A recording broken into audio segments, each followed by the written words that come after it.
Hello one, hello all to goodbye Danganronpa. Making a tier list because I don't think I've gone a single stream without someone popping in and saying, "Hey, so who's your favorite character? Who's your least favorite character in the series, in the game, in this chapter, so on and so forth." There's always been a question about which character do you like, which character do you not like, and I think that's fair for a game that's so character centric and whatnot. For oh shit, not again! I've been shot 5 times, but I can't be killed. So, figured, what the hell? Let's just get this out of the way. Let's just do it all in one fell swoop and make a live tier list so I can piss off people live on stream while listening to some jamming music in the background. Let me know if it's too loud, too quiet, or anything like that.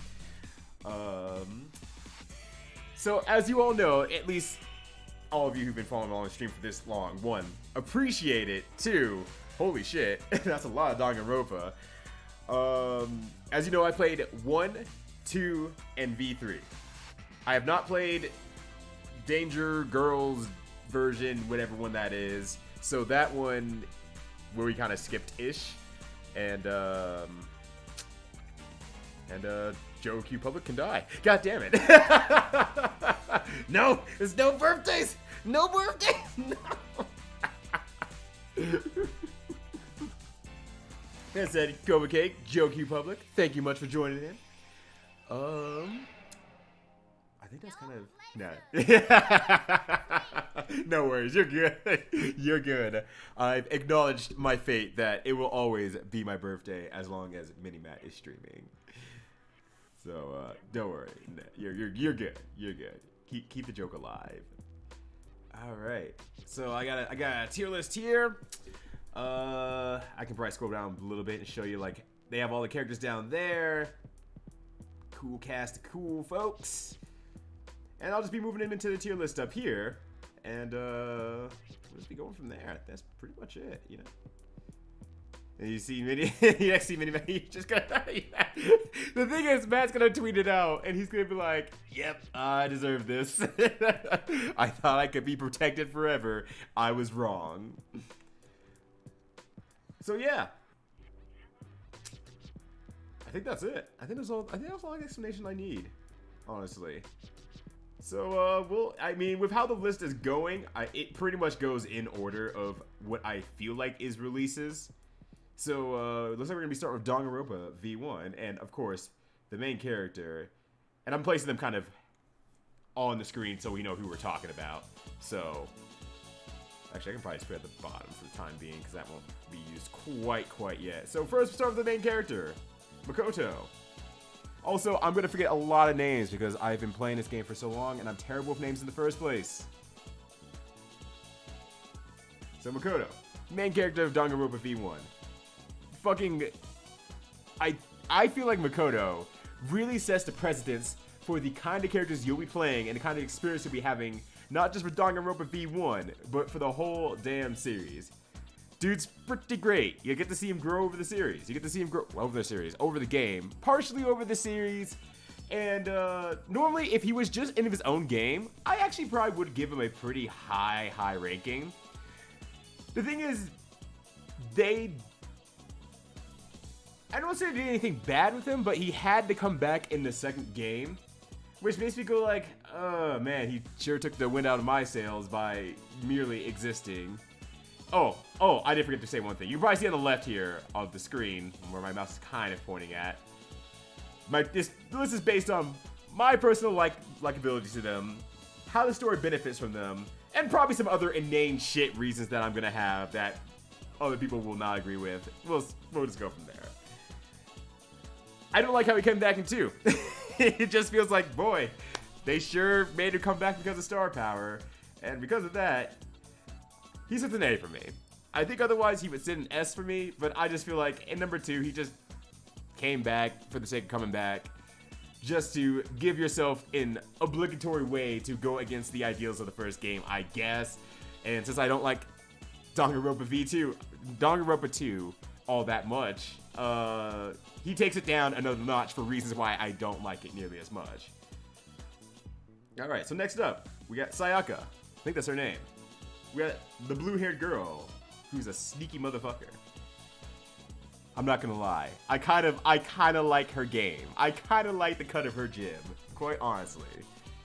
Because it, once again, sets up the game in a way that I feel like the rest of the game doesn't really capitalize on. And I don't know if they maybe can't capitalize on that, but she starts off by being your closest friend, and you can see through her language, her very craftily used language, that she is being concerned for herself. She's not going to be better until she escapes to school, and she's willing to do whatever she can to get through that. I actually kind of respect those kind of characters, because once again, it sets up the precedence for the game going forward. Unfortunately, she's not in the game very long. You don't get to know her all that well. For me, she sits in a solid B. Because I feel like she's at least one of the characters who's like, this is a very relatable character who's likable in the right ways, and you're also at the same time like, oh no, I understand this character. I can personally relate with something that's like, I want to escape this shitty situation. Here's what I'm gonna do it, even if I have to go through other people to do so.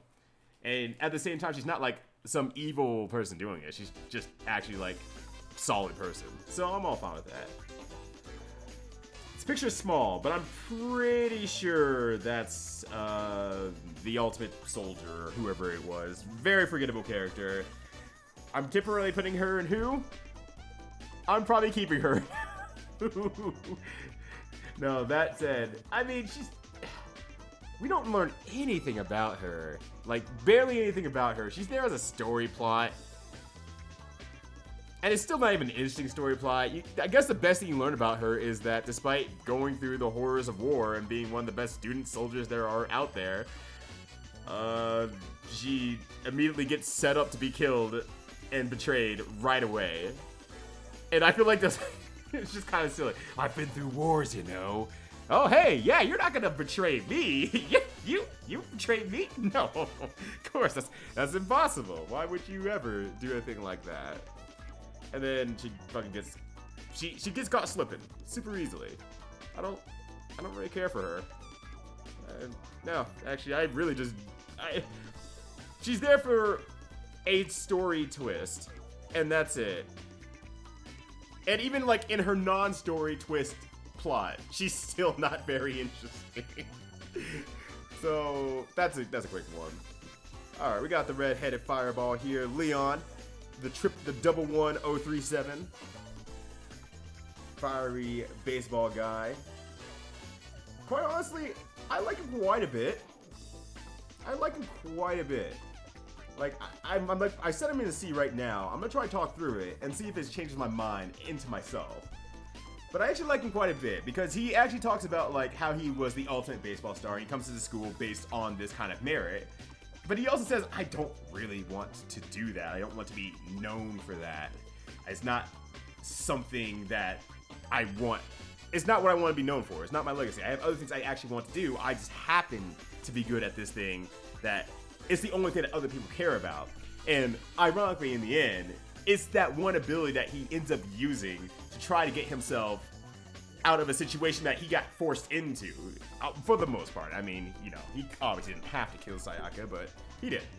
And that was after he was attacked. Which, once again, his ability almost saved him, it did not. And he's one of the few characters throughout the series who actually uses his ability within this game. Like, I feel like that's just not, that was just a missed opportunity for a lot of the game.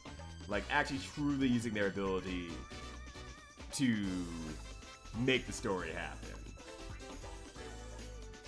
Yeah, the more I talk about it, and now Stings will probably still move around too. Like, if I start moving around, I'm like, I like that character. Maybe not as much as this character after all, and I'll move stuff around too. So, it's not like places are necessarily final, and I'm sure people can probably talk me out of certain things too.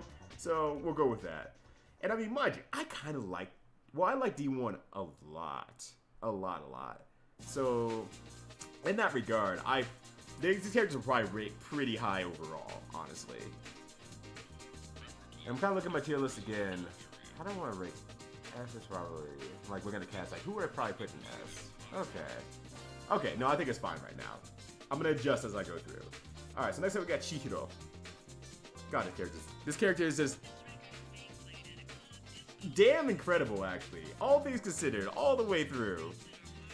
You know, very, very sweet, unique character, just wants to do better, has goals in mind, has a way to achieve it, has actionable story plots to working to achieve their goals. She's great. She's wonderful. I love her. She also has like pervasive and long-lasting effects on the story too, which makes her an extremely good character all the way throughout. Enough to be involved with like other characters' relationships as the story goes on. She's fucking fantastic. She's fucking fantastic. Also, tiers are not in order of how much I like the characters. Tiers are just sectioning at this point. But there's not much, I mean, there's both not much to say about Chihiro. I feel like most people pretty much know why she's liked. People like her. Now, sorry, I got a hair in my mouth there. For what little I have. I feel like most people pretty much know that she's just a good character. She's a motivated character. She's a character that affects the story over the long run. I don't know. There's also not much to say because I feel like just everyone knows. But the world could be said of her. Alright, we got Mondo. Pretty cool guy. Pretty rad guy.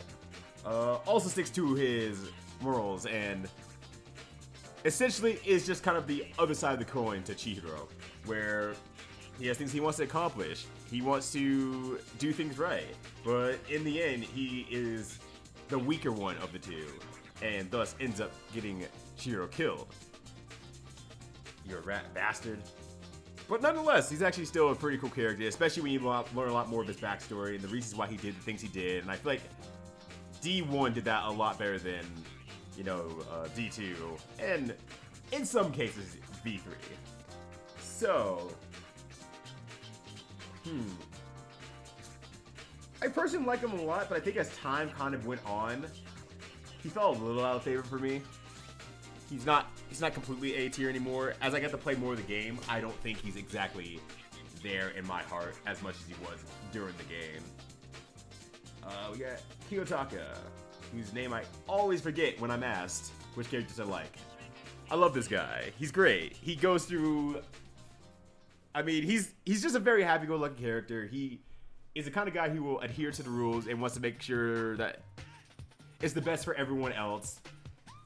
He's generally just a happy-go-lucky guy. He goes through a trauma of loss, like of one of his really best friends, and then he activates. He grows stronger from it. He becomes that person, and he inherits their spirit. This guy's badass. I fucking love this guy.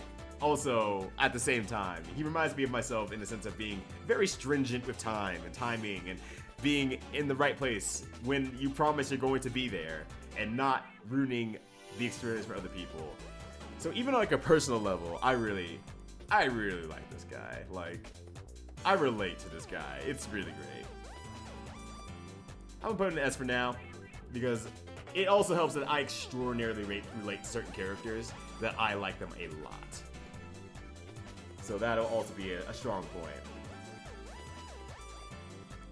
Alright, we got Hifumi, the whipping horse of D1. Some people like him, some people hate him. And by that, I mean like one person likes him and 999,999 people hate him. But I am that one. As maybe a few people know, I don't know who's in the chat or not, who knew me through high school or not, but once again, Hifumi reminds me of myself when I was in high school. I had my passions. I wanted to share those passions. And I didn't know how to do it in a way that didn't make people uncomfortable. That's just high school, almost. It's high school if you're not in a commonly loved hobby. So, I feel like that's where Hifumi comes in. He's expanded on his hobby and his loves so much that he's considered the ultimate of it, for one. But for two, you know, he's just really happy to be there. He's a bit awkward. And I mean, you're in a high school. High school's fucking awkward. And I feel like people don't like him because it's like, oh, this guy's so weird and awkward. It's like, yeah, you can say that in retrospect. But I relate to that. I was weird and awkward. I assume most of us were. So he's definitely A tier for me. I love this guy. He's great. I think he's wonderful. I think he just wants to share his passions. He's figured out a way to do it. But ultimately, he's still awkward. He's still a weird guy. And I like that. I like that weird motherfucker. He's great. Alright. We got Celestia Ludenberg. She's a fun character. She's like... How do I want to put this? She's like Kaiji if Kaiji were cool. And if you don't know Kaiji, Kaiji Ultimate Gambler, I think that's the full name of the show. But she's like Kaiji, but cool. Where she's going through all these gambles. She lives her life on a gamble. She just does her own thing. She's a pretty good character until her case comes up. And then she kind of goes to a shit character. Where it's like, man, she sure is acting weird this whole time. I sure hope it's not as obvious as it seems. Oh, it's as obvious as it seems. This kind of sucks for her character because she was very likable and she was very cool all the way leading up to, oh, she had to act like nothing was wrong. Well, that's fucking weird. Now she's a terrible character. Suddenly she just crumpled under that weight for some reason, and she's the last character who should have crumpled under anything. Her game plan was very acute to her character. Her reasoning and her execution were terrible at the end. But her motive was good. I actually like her motive. It's shallow. It's an end goal. It's shallow. It has to do with money. That's all she wanted, money. And I appreciate that about her. But I think she sits in a solid C for Celestia. Yeah, she was cool right up until it counted. And then it was like, wow, this is taking negative points off of you. Like, I wish she set up something really fucking interesting gambling-wise. Like similar to, we'll get to him eventually, obviously, but, oh boy, names are escaping me. Maybe if I just look at his face on here, it'll come back to me. Nope, it's not coming back to me. Well, in V2, with, Nagito. Yeah, with Nagito, who really leans into that ability to say, hey, I'm lucky. So I'm just gonna try something with luck-based. If she tries something around that gambling-based a little bit, like saying, this could have happened, or like, you know what would have been really cool, actually, writing-wise? If she's like, I'm gonna set this trap, this trap that will kill one person or kill another person. And she won't know who until it happens, and just kind of plays around with that ideology, and she's like, I really don't know what happened. And she could be absolutely innocent. I'm saying, I don't know what happened. It's just, they fucking died. Whoops. But anyways, that's neither here nor there. She flopped in the end. Her reasoning's fine. She was cool, but the fact that she went so uncool and so uncharacteristically uncool hurts her a lot for me. So she's in the C rank for me. Yeah, what's up, Overhaul? How's it going? Happy Monday. Yeah, I finished the series at this point, so I'm like, you know what? I think to top it off, everyone kind of asks the questions every stream, saying, who's your favorite character? Who's not your favorite character? Who do you like in this case? Who do you think done it? So on and so forth. It's all character-based. So I'm like, let's just do it live. Let's just talk about these characters and say what I like about them and what I don't, and we'll rank them. And then the question can finally be answered. We can finally do it. How's it going, bud? How you doing? All right, we got motherfucking Sakura here. Once again, I think it's one of the characters who just doesn't need an introduction. If you've known her, you've seen her. Her legacy is to her name, and she's absolutely wonderful. Strong female, unorthodox female character who fucking kicks ass, takes names, is willing to sacrifice everything, and does sacrifice everything to her friends and ending the killing game, or in tips to end the killing game. And she holds that burden of everyone the whole time, of being also an outlier by comparison, because everyone's scared of her, everyone's terrified of her, they don't know how to treat her, and they just put this moniker on her that makes her an unintended villain. The people who know her are really close to her. The people who don't know her are terrified of her. And she's just such a good character amidst all of this. Like, if you weren't your main character, I would like to follow Sakura the rest of the time, because holy shit, her stories are so good. They're so good. For now, I think she's in S rank. She's just, it's once again, it's not much needs to be said about her. You just know her. I don't feel like I've come across a single person yet who says, I don't like Sakura. Like, you might not be a favorite of Sakura, but no one says, I hate Sakura, I feel like. At least I haven't seen, I should say. Oh, yeah. And I mean, I'm kind of placing stuff right now, and stuff might shuffle around a little bit as I get into more characters. I'm like, well, I like this character a fair amount more than these characters, so maybe I'll kind of shuffle stuff in and out, around, and stuff like that. We'll kind of play with it, since we're only in, obviously, Danganronpa 1 right now. But no, I've been good, man. Just, chilling aside, kind of the usual. Finished the Danganronpa series, still streaming otherwise. I don't know, just enjoying life, man. That's all you can do sometimes. Hopefully you've been well, though. I'm in general always concerned about my friends and how things are going and knowing your circumstances. I don't know if you're doing well or not. I should be checking in, and fuck it, I will after the stream. I will check in. You can't stop me, because I can read and write. Alright, they have Chiro Computer as, like, its own character. Interesting. Huh. Alright, let me mentally sparse the two out real quick. Alright, she's a C. She's just kind of a computer program who doesn't know what the hell's going on, and I feel like for the most part, for my head, computer characters are kind of played out. The really interesting part is that it came from a live Chihiro, I guess. A live Chihiro is what made the computer program interesting. And in the end, while she does save you in the clutch, which is really badass and awesome, I don't know, she's just kind of there, I guess. She's just something that needs to be protected. And it feels, I guess, kind of, it's kind of an annoying plot point to have to say, well, we have to keep checking on her, we have to go back, go into the sauna room, but we have to do it in this specific way. And I feel like this story ends up focusing a little too much on the... It's less character building and more character protecting, I guess, is the best way to put that.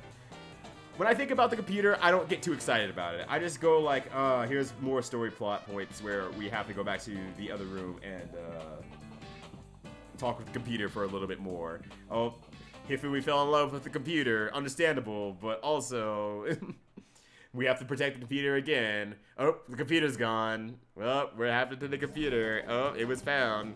Well, it's gonna get crushed. Oh no. I don't know. I feel like the computer was kind of an overall weaker point. Tekken. Oh hell yeah, because you got your new Tekken now. How's the net play? How's it treating you?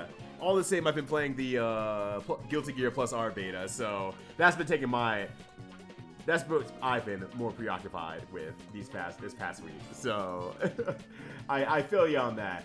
Like one of my favorite games got net play upgrades. Yo, let's go. Let's do it. Let's mash some buttons, but with less lag. Yo, what's up, Corgi? How's it going? I see you puking around the corner. How you doing? Happy Monday.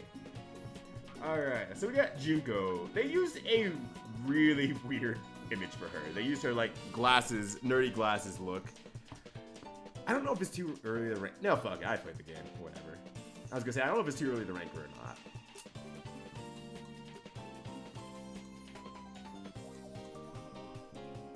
This one, it will probably switch around as I go through the games, honestly. But at least in my current mindset between the first games, all three of the main series games and whatnot, and just kind of overall thinking about it, I like the fact that she's a reoccurring villain. She's always there. She's always pulling the strings. From a storyline standpoint, she's always doing the thing. And I actually like that a lot. I'm not gonna lie. I actually like that a lot. I'll probably think about it more as I go through every game, but at least mostly thinking about the first game. I think she's fucking rad. She's pretty darn cool. She's not the coolest. She both does and doesn't push the story along, because it's not like her direct character is pushing the story along as much as Monokuma is, more or less. The moniker of Monokuma is pushing the story along, not her. And then she pushes everything into the end. She pushes it through the finish line. But I do like her kind of planning from the beginning aspects and kind of like the drizzle of stuff she puts throughout the story. So for right now, I'm gonna put her in B. But maybe as I go through, I'll be like, oh man, maybe I was real sick with her. You know what I'm not sick of? That follow button, yo! Preevy. I think I said that right. Capreevy 67. Thank you much for the follow. Much appreciated. Love to have you. Welcome, welcome. I just finished the Danganronpa series. Unless that's Captain Ribbon. If it's Captain Ribbon, then you probably already know. But if you're not, I just finished Danganronpa series. And I'm just like, well, everyone has favorite characters. Let's just get all at one go. Let's just make a tier list, and problem will be solved. Had to run and eat. Thank God I didn't miss much. Oh no, I have to explain, obviously. I have to explain what's going on. Alright. We got Hiro. Next. Alright, so we have Aoi. Pretty good character, actually. She's a lovable character. Her role in the story is extremely perfect. I guess that's the best way to put it. She just fits in the story really well. She has drive. She fights for her friends. But she's the one who needs to ask this is a reasonable question to ask. And to keep the story moving along. She plays the role of the lowest common denominator. And she's a very lovable lowest common denominator. So, I really like her as a character a lot. And you kind of see that vulnerable side of her, which I don't feel like the game goes into that a whole lot when it can. It mostly does it with Sakura and Aoi. And I think Aoi gets that really, really well, honestly. And I think you get a lot more personalized, too, on top of everything else. Aoi's a pretty damn great character. She's super, super good. She has drive, she's happy-go-lucky, and eventually she cracks. And you see that kind of, it's not necessarily growth, but you see that reality hit her. And she's kind of that proxy for the player character to say, this is what it does to an everyday person. Someone who's not driven by murdering someone, someone who just wants to be friends and just have a good time in high school. And she's way in over her fucking head. Holy shit, she's in over her head. Hiro, correct. Yeah, Hiro is the dumpster fire. I don't know if anyone clipped that, actually, in the last stream when I was finishing the game and Hiro came back on the screen and I had that very visceral no. I had a very, very visceral no. I'm like, I didn't even know that was in me, levels of no. I mean, I knew the possibility of Hiro showing up was there. I was mentally ready for it, and like, I still reacted in such a way that I didn't know I had that in me. So, yeah, this is a trash fire. Alright. I can't remember her name, but it doesn't matter. Stutters a lot. She's kind of a weirdo, kind of a creep, actually, too. She spends most of the game hating on you and falling around Byakuya and just being a whipping dog. I don't really care for her, not gonna lie. I really don't. She doesn't really have much in the way of growth. She's just kind of the accuser. She hates Sakura. Like 2 out of 10. She's entertaining in some degrees, but not entertaining in a way that, in a degree that's enough that makes me feel comfortable for laughing at her shortcomings. I feel really bad if I ever laugh at her shortcomings, because it just feels like, no, this is a person who has serious problems, and they're trying to play it off as a laugh, but I just kind of feel bad for her as an existence. So, there's better scrub hair characters than Hiro. There's better characters than Hiro. It's called the rest of the Danganronpa, the rest of the cast of Danganronpa. Yeah, I forgot her name. Mukuro. Mukuro? Am I mixing something up? I think it's Mukuro. Either way, I was like, she just did not exist. And I don't like that she's this hardened, army-battled person, been through war. Oops, she got tricked by some high school girl on her first day. Whoop-a-doodle. Somehow didn't figure that she was gonna get betrayed somehow. I don't know, I just feel like somewhere in there, she should have been like ready for something really fucking cool. She should have done something really fucking rad, and she's had no opportunity to do it. So, let's see. So, Genocide Jack. Oh hell yeah! You know he's causing genocide right now? Rat and Ishiba, because he's fucking killing these months of subscription. Let's fucking go! Thank you much, Rat and Ishiba, for the 5 months of the sub club. Thank you very much. Greatly appreciated. God, you've been awesome on supporting the stream, by the way. Just in general. Just thank you. I don't know what to say. I'm just like, I'm always floored when I see the multiple months of like subscriptions. It's like, am I worth it? am I really worth it? And, you know, I see those, I'm like, maybe, yeah, maybe I am okay. And it feels really, really good, actually. So thank you much for that. Much appreciated. Hopefully you're well. Happy Monday. Alright, so we got Genocide Jack. So, once again, kind of a creep character. Kind of weird character. But she is a tier above. For two reasons. One, she actually has some her humor moments aren't based on just her being a pathetic existence. It's on her actually making a good and well-timed joke. I like that a lot about her.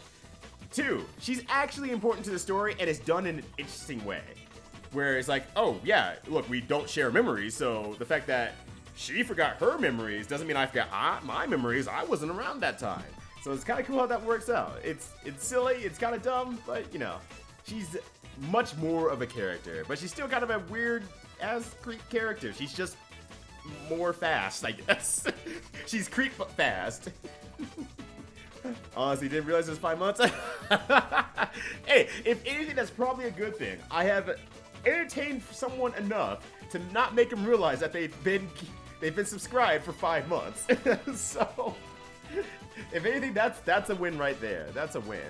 Also, let me make sure that, okay, I just want to make sure everything was still showing on screen properly since I'm actually clicking around now.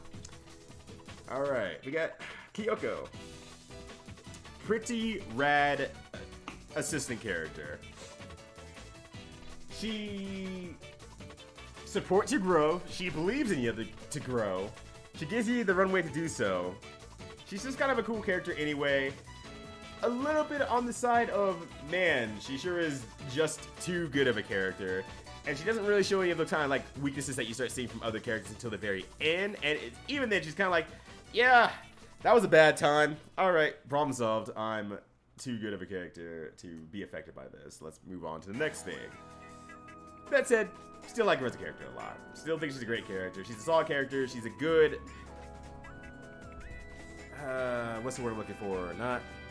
I guess she's a good co-star. She's a great co-star to Makoto. I feel like there's just not enough depth to her to make me feel like, oh, she's an A-tier character or anything like that. But, you know, she's... I wouldn't ever say no to her showing up again. And even when she did show up again in Danganronpa 2, it's just like, you know, I feel fond of her showing up because it feels like it fits her character really well without taking away from the main cast, or the cast of 2 at that point. Alright, next up we got Byakuya. This character fucking slaps. This character fucking slaps.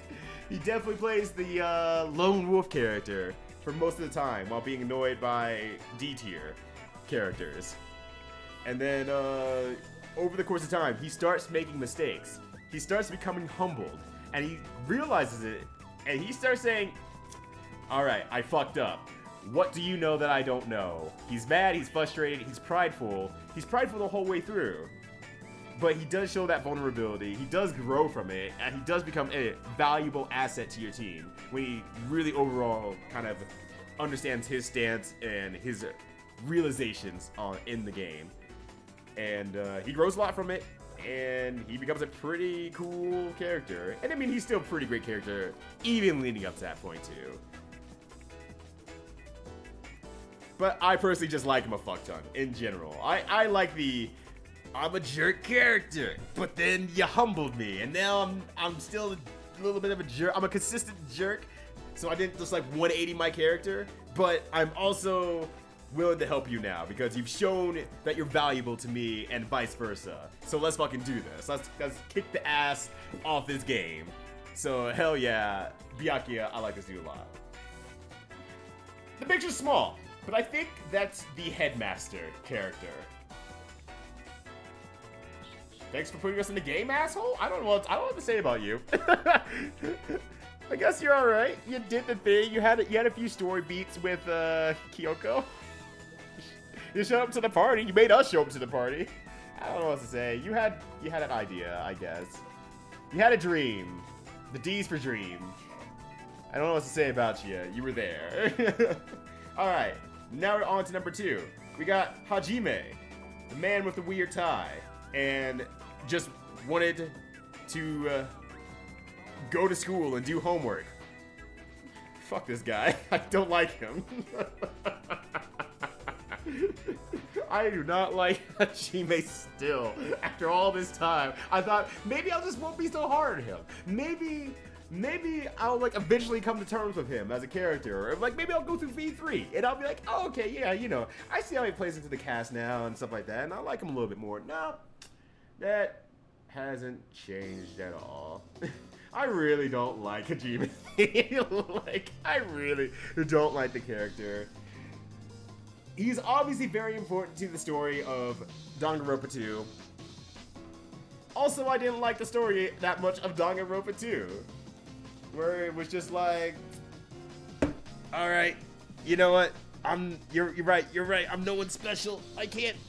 And Koba's heard this all before. He's just like, I can't do it. I'm no one special, you're right. I'm just nobody. I'm not an ultimate. I'm just a reserve student. I'm trash. Oh no.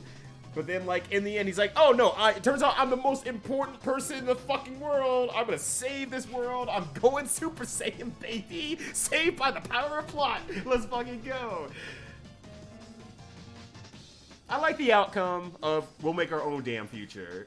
That's great and all, but also, you're not a fun character the whole time to hang out with.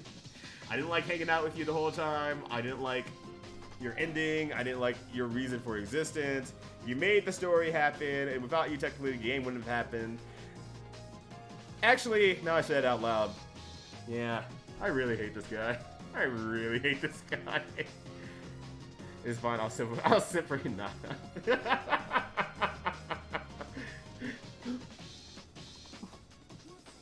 The protagonist of V2. I mean, I don't know. Did you play the game? I can't remember if you've gone through number 2 or not. I really just do not like this character, like, at all.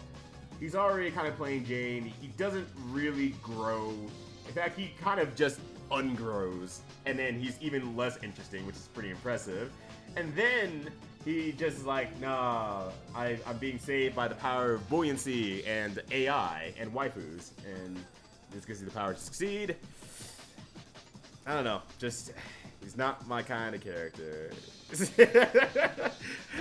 I'm not gonna lie, Corgi, I did try to find a tier list with Suichi with hat, Suichi without hat. Not gonna lie. Alright, we got Ultimate Imposter Byakuya. I know you were only around for 1 chapter, but I actually like you quite a bit.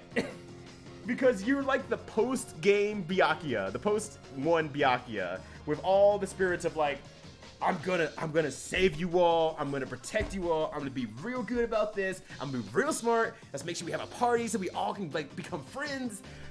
And then he died trying to protect everybody, more or less by accident, yes. But this dude, he tried.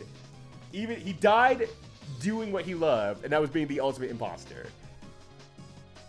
What's there to hate about this guy? Like he doesn't get enough screen time, no, but he just does his best, and he's great.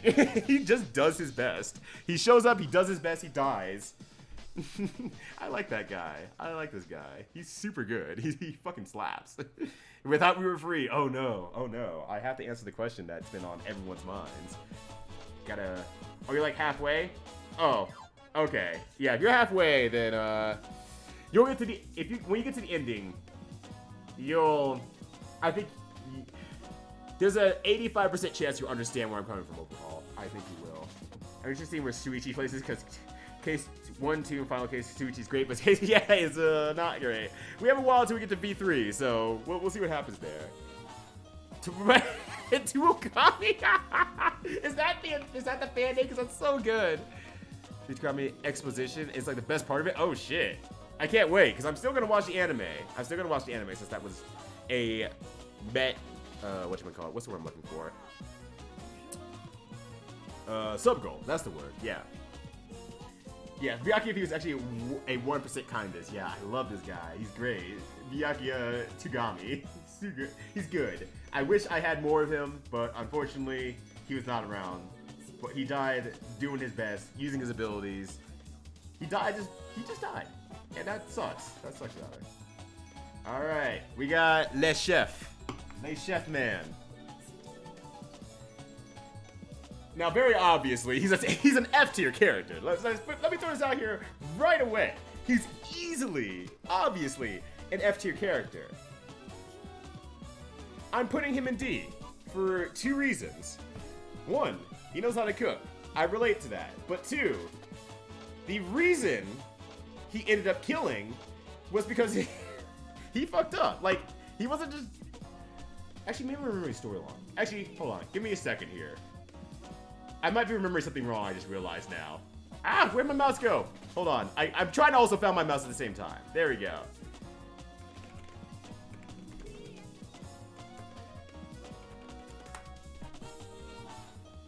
Let me make sure I get my details right before I say this out loud. Let's see. No, I don't need that. I need something else real quick. Because like I said, I've been playing Danganronpa basically straight for like 3 months. So I'm realizing I'm getting some things kind of mixed in here and there. Alright, fine. Don't give me the easy answer. Just give me the overall. If I can't find it, I'll just ask, but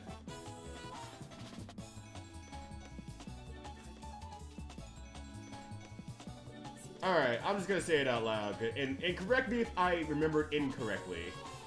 But the reason that he ended up killing Byakuya Tsugami was because of a mistake. He didn't intentionally mean to kill him. He just kind of ended up in a situation where he's like, I need to protect everyone else. I have to kill this guy before he kills other people. Oops! This dude was here, and I accidentally killed him. My bad. So... if I remember that incorrectly, I feel like I am. I don't know why. And if I'm overthinking that. But Shepard was trying to kill Nagito from killing someone else. Okay, yes, thank you. So that's what it was. And so it's one of those, like, you're kind of a shitty person, but you had a heart of gold, like, kind of at the end of the time. And I like that in my characters sometimes, too. It's like, you're kind of a shitty person, but what you really showed the character you are at your heart at the end of the day. And part 2, or I should say part 3, his breakdown is probably my favorite in the game. His breakdown character is probably my most favorite in the game, where he just goes full out Southern Cajun boy, just speaking way too fast, throwing out all the slang out there. He probably has my favorite breakdown of the entire series. And I have not forgotten it since it's ever happened. I really like it a lot. So, while you are an F tier character, you have A tier character qualities, which pulls you up a rank in my head. He can definitely get sent to horny jail. He can definitely get like a mouthful of like ham and hopefully never talk again. But his in-game actions, his true core actions to who he actually is, being a Southern boy and trying to save the crew, he has A tier actions. Leon's breakdown is still pretty good, though. I definitely agree with that. So it does save him from trash tiers, but he's still an F tier character, but he has A tier tools. Alright, we got Mahiru. She's pretty cool. She takes the idea that, what's her name? Karate lady from V3 has. Where it's like, aren't you a man, or aren't you trying to be a guy, stuff like that. And she puts it onto like the other character to be better and not, oh, gross, you're a guy. She's like, aren't you a guy? Do better, be a gentleman. She's kind of a rough and tough gal. She just, she doesn't take shit. She's just out here trying to make sure everyone does their best, and she's kind of a hard ass about it. I feel like she ended up missing out on some spotlight time that she probably could have had, unfortunately. And, I just wish she had a little bit more time. But I definitely do like her. She's definitely a very good character. I just wish she had more time in the meantime. But unfortunately, she had to go down. Happens. Yeah.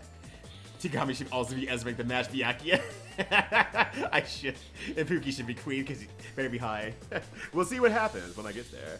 Remember, he can be D tier because he sucks, but at least he sucks in a bisexual way. God damn it, Nova. And sorry to hear that, Jen. Yeah, the thing is, John will definitely get you twisted. It will get you twisted mega hard on this sort of stuff. So, I fully understand. I've been having some hard times with Jong too, so I get that. Alright. Oops, did I scroll out? No, okay, I fixed it. Okay, cool. I don't need to scroll. Alright, we got...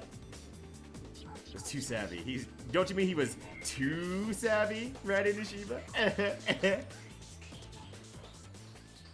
Yeah, she just went a bit early. I just don't see she had the time to grow, exist, and like make other characters better through her own like hard-assery. I think she would have been good in the long run. Alright, so we got Peko Peko. Pekoyama. That means pecking mountain. That's exactly what it means. I know my Japanese. Once again, a good character until the end, and then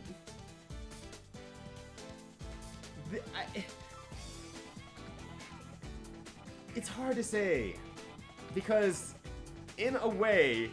You know what? No. I gotta rank it as she is in the game, not trying to pull in other storylines or anything like that. I gotta rank how she is in the game. I don't like how she ended up. I think it was weak writing. I think it was a weak opportunity. I think they could have built up a little bit better or hinted at it a little bit more, and it would have been a lot more fun or interesting or really rounded out her character a little bit. She's a badass character. And then she died for very less badass reasons. It was a good reason, mind you. It was just like a...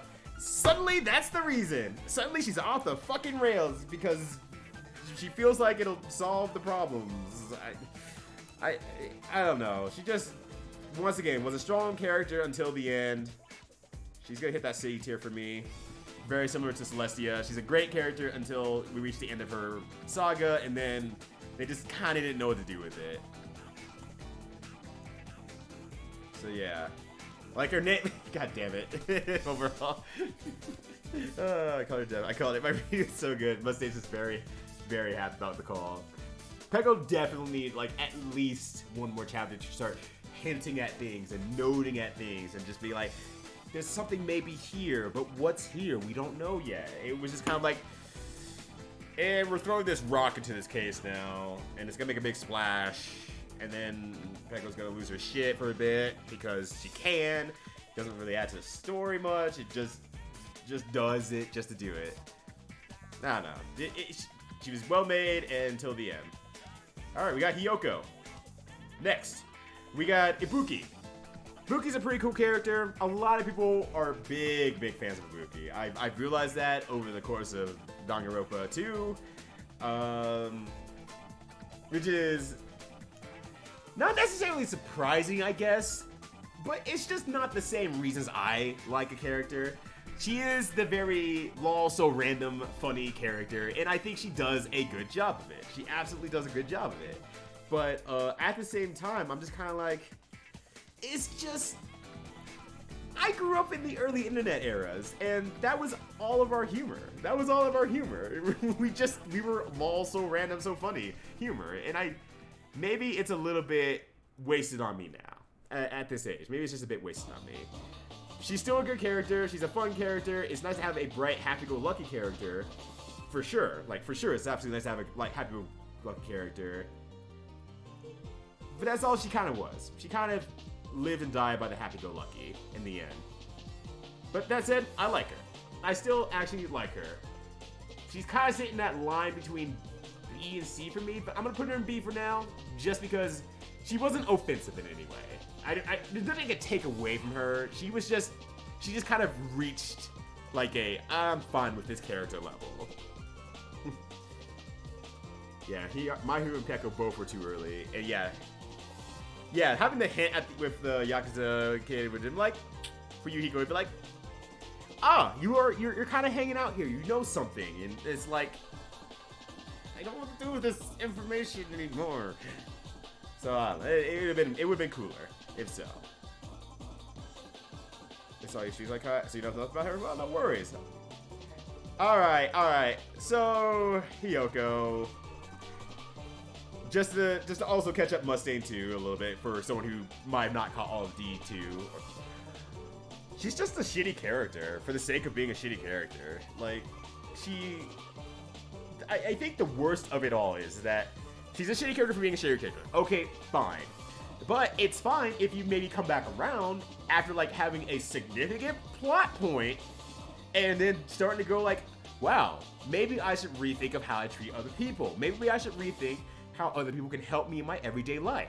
Maybe I should rethink the kind of person I am and how I treat those people. She doesn't. She just goes back to being the same shitty person she was before.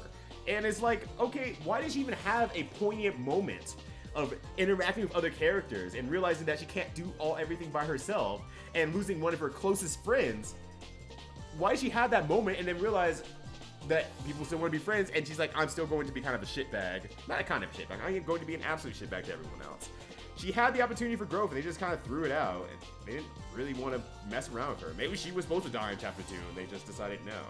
And so she got an extra life to make things interesting, and ultimately, she's just not a good character. Hyoko's just mean-spirited for the sake of being mean-spirited. Not like, oh, you hear her backstory and that's the reason why she's mean-spirited. No, you play that game that shows their history of the characters as they originally once were before going into this island vacation high school action. And she's still shitty then. She's just shitty. Her highest point is that, oh, I guess she's pretty when they show her adult teacher form style, but they don't even go into, like, oh, she's like one of the best teachers we've had or anything like that, or any sort of growth. It's just like, oh, she's just pretty. It looks like Hyoko and she's pretty. That's the best we got out of her character growth. Some people just suck. Exactly. It sucks to suck, for sure. She didn't need one more chapter. They just need to do something with her actual plot point. Like, they could have done it all in chapter 3 before she died. Instead, you know, look, I realize that I'm very mean-spirited because I can't do everything. I think I can do everything alone, and I don't think I can trust other people. But I realized through my heroes and how she wanted everyone to do better, that she wanted me to do better too. And she was able to help me out and give me her time, and I want to give that time back to you all, just as my hero did. Ta-da! You got a good, better character. Not gonna say good character, but you got a better character who's starting to grow. Now, if they're just like, nah, you're shitbags. Oh, all right, cool, thanks. It's great to see you too. Alright, so we got Mikan. And also, let me know if the music's too loud, too quiet, or anything like that. I really haven't passed that yet. I just kind of have it playing in the background. It's good volume for me, but I don't know if it's good volume for you all. So, let me know if so. So we got Mikan. Pretty good character, actually. You know, ironically, her gimmick, I feel like, is what brings her down for me as a character. Like, probably by herself, she'd probably be like a B-tier character or so, but her gimmick of, whoops, I animate into a compromised position, and they are very, like, not just like, oops, my butt's up in the air, skirt's up type of position, maybe could happen in like a very rare once in a while. It's like, no, I am spread eagle in front of the camera type of positioning that makes me feel pretty uncomfortable about her existence. That's just me, obviously. So, but I mean, I did like her overall character, just kind character, wanted to keep giving, really just wanted to be loved and appreciated it. And at the end, you know, Hyoko kept treating her like a piece of shit, and it's almost just like she didn't have a time to shine because she needed to remain Hyoko's whipping horse, because maybe they thought they had something with the humor there, but she didn't have opportunity to really do anything different. But once again, she's that solidly good character, a solidly quality character on her own merits, but in this case, her gimmick and her relationships bring her down just a bit for me into the C tier.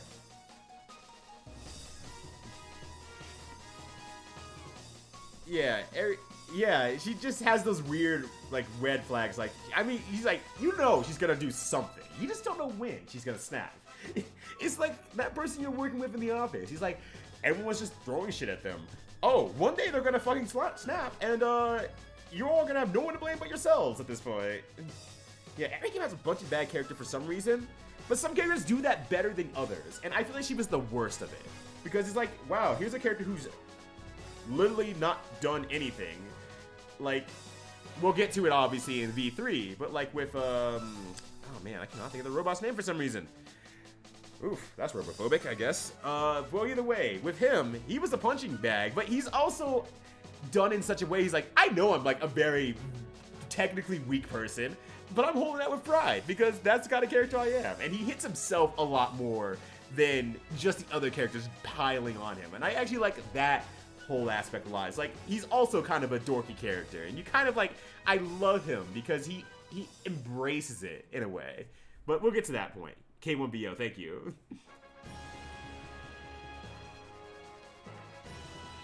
Oh, we'll get to Miyu. We'll get to Miyu, alright. There's a lot to talk about, but first we need to finish V2, or Danganronpa 2. We got Nekomaru, the king, the master, the man of muscles, the only one who goes to a beach in a Speedo. This guy fucking slaps. He comes back from the dead after defending other people. He's just happy to be friends and hang out, and he embraces his new robot life, like, no problem. He's like, I'm back, baby, and, you know, I have all the red flags in the world that peeking out my back, but let's fucking go. We're gonna make this happen. I love this guy. He's great. He's great through and through. He's hardworking. He's humble. He protects his friends. He gives his time to everyone else because he's a team manager and he wants everyone else to grow. He's badass. He has good gimmicks. Like, I love this guy. I love this fucking guy. This guy is great through and through. Like, holy shit.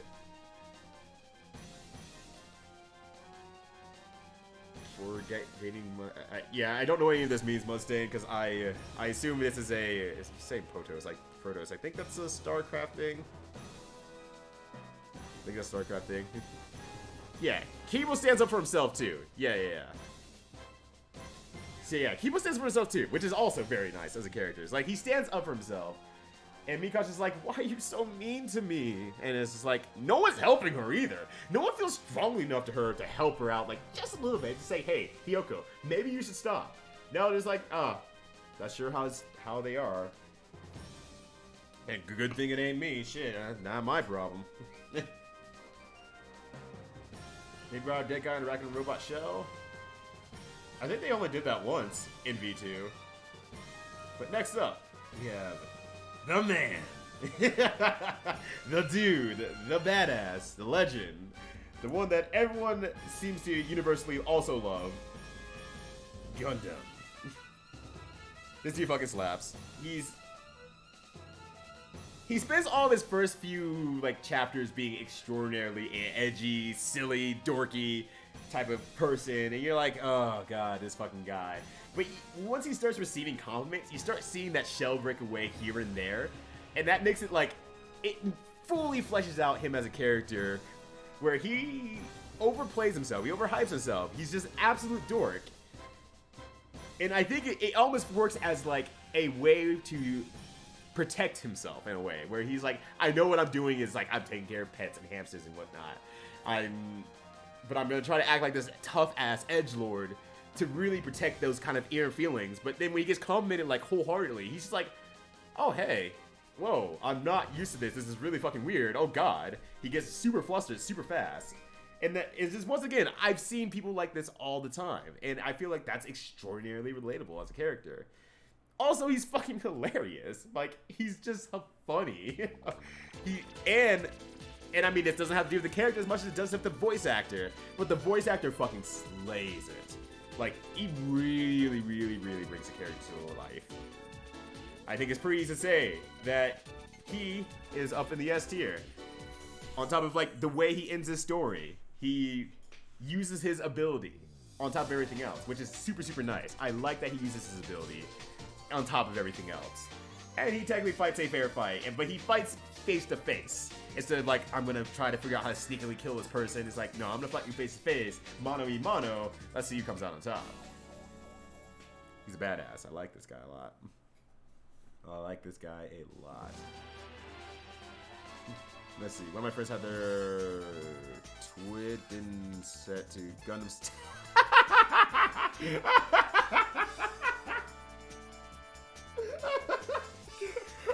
Oh no!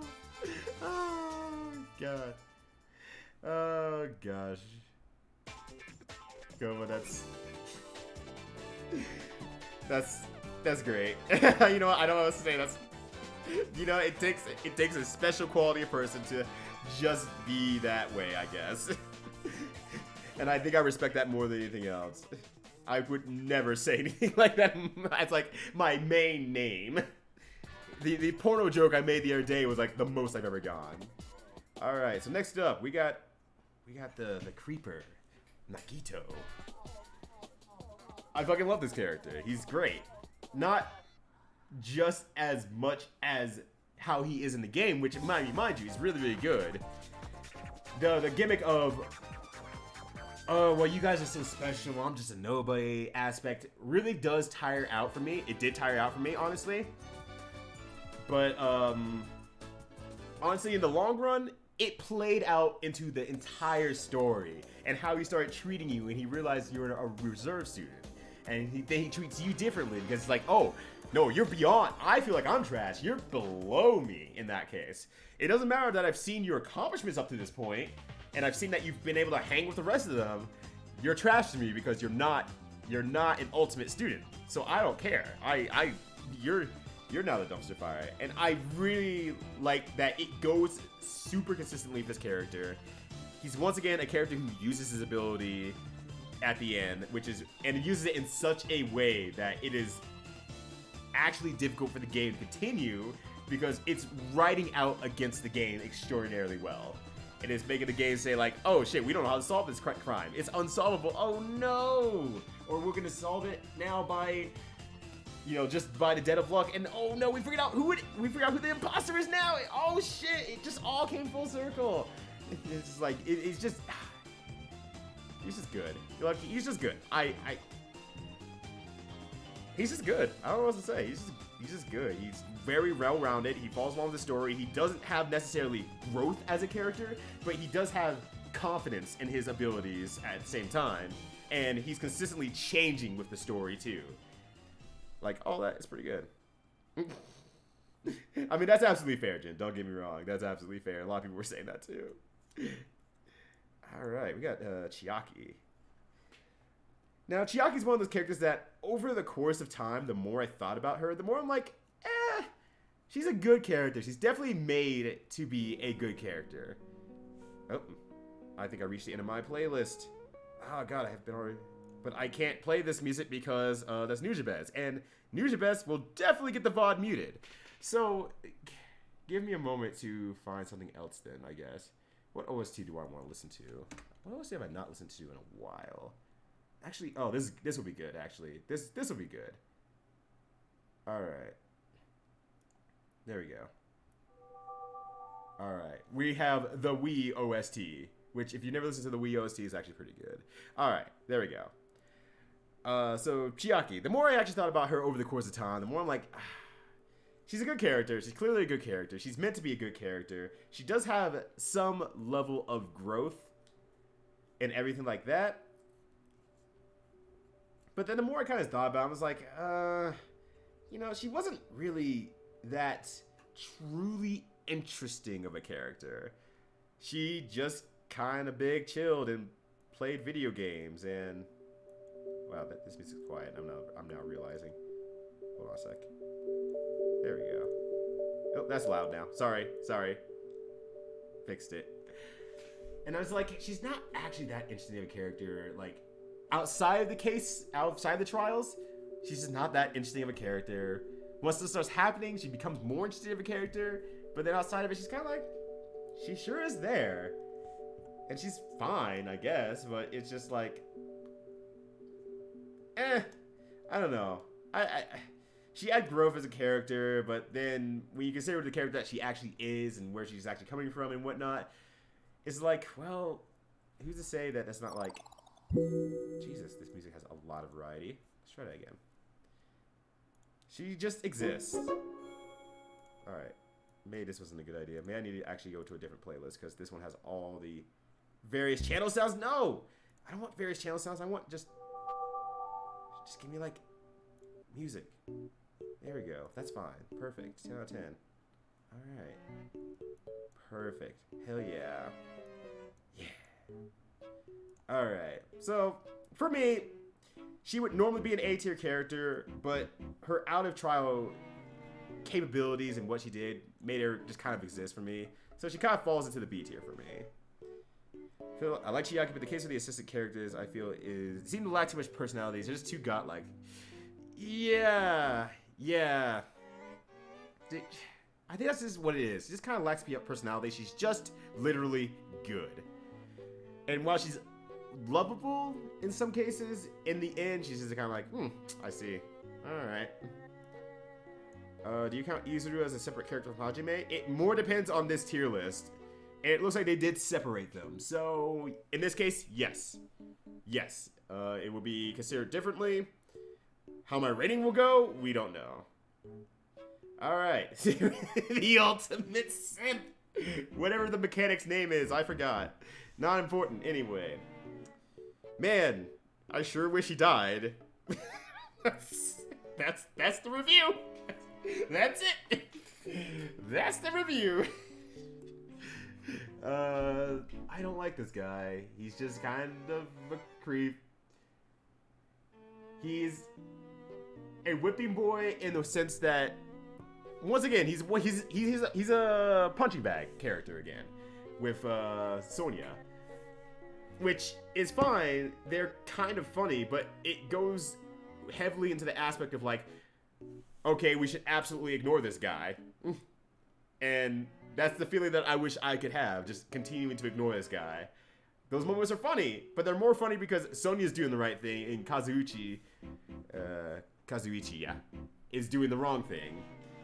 But he always wants to hang around your character anyway, and it's just like, sometimes you have those friends. Well, sometimes you have those people where you're like, you're hanging around a lot, and I kind of want a break from you, and he's the guy who just kind of continually hangs around a lot. So, for me, and then he didn't really add a whole lot to the story. He made one case possible, more or less, and then from there, he didn't do as much, at least I remember that I notably remember. So I don't even feel like his abilities or capabilities or anything like that really move him up to D. He just was kind of annoying and gross the whole time. I personally don't like him. So we'll leave it at that.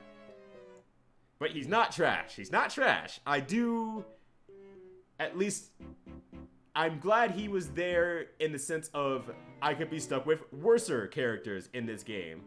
Not going to say any names, but they're there. He's not trash. He does things. He at least does things. He made a radio. Did he make a radio? Yes, he did make a radio one time. You're right. Alright, we got Akane. I also don't like Akane. I also don't like Akane. She's the character who really doesn't do anything but actually this time. She's also very weird and kind of gross in an opposite direction, all about herself. But they try to allude it to, oh, she grew up poor, so that's just the way she grew up.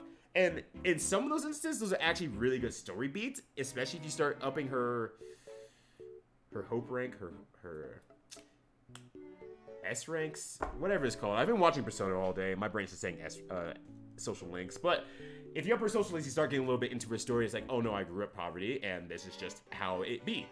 And I understand that. Things are not a big deal in some cases. And it's like, okay, that's actually pretty cool. That's actually pretty cool. But the rest of her time is just like, oh, she's just off being weird and getting in the way and causing troubles for everyone. And not like, oh, this actually gets the story moving troubles. It's, oh, this got Nekomaru killed troubles because I couldn't control myself. So what's the first thing I'm gonna do? I'm gonna go fight Monokuma again. No, you literally got a dude killed. You got your master killed. Stop being an asshole. Stop being an idiot. God damn it, go away. and yet she don't go away. She don't go away. She never go away. In fact, alright. Alright, got Fuyuhiko. Connie is just there, but then she's not there. She's negatively impacting everything. I don't feel like anytime she enters a storyline, I'm like, oh, something positive can come from her. Nothing positive really ever happens because of her. She's just argumentative. She's not even a good lowest common denominator in cases where she can ask the low quality questions, not low quality, but the lower tier questions so that everyone's keeping up. She's not really even good at that. There's not a situation where I'm just feeling like, I'm sure glad she came along and did thing. At least with, you know, Soda, it was like, okay, he made a thing. It's a good idea. I'll give you that. I don't like you, but you had a great idea. So we'll take it there. Kazuchi is bad on purpose. Yeah, Akane is just bad. Yeah. Kazuchi is like, that's how the character is written. Akane's just, I don't know. I don't know if her story, her backstory gives enough reasoning to why her character exists or not. But for me, I'm putting her in trash right now. A budget version of that's mean to Aoi, honestly, because I think Aoi is a great character.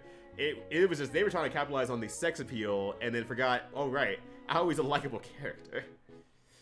Alright, so we got Fuyuhiko. Very similar to Hiyoko. Starts off as an absolute shitbag. Doesn't trust nobody. Holds the gun to his own head. Doesn't even trust himself. He doesn't trust nobody. Has a breaking moment. And actually grows from it. like Hiyoko, who just says, I'm still going to be the same person I ever was.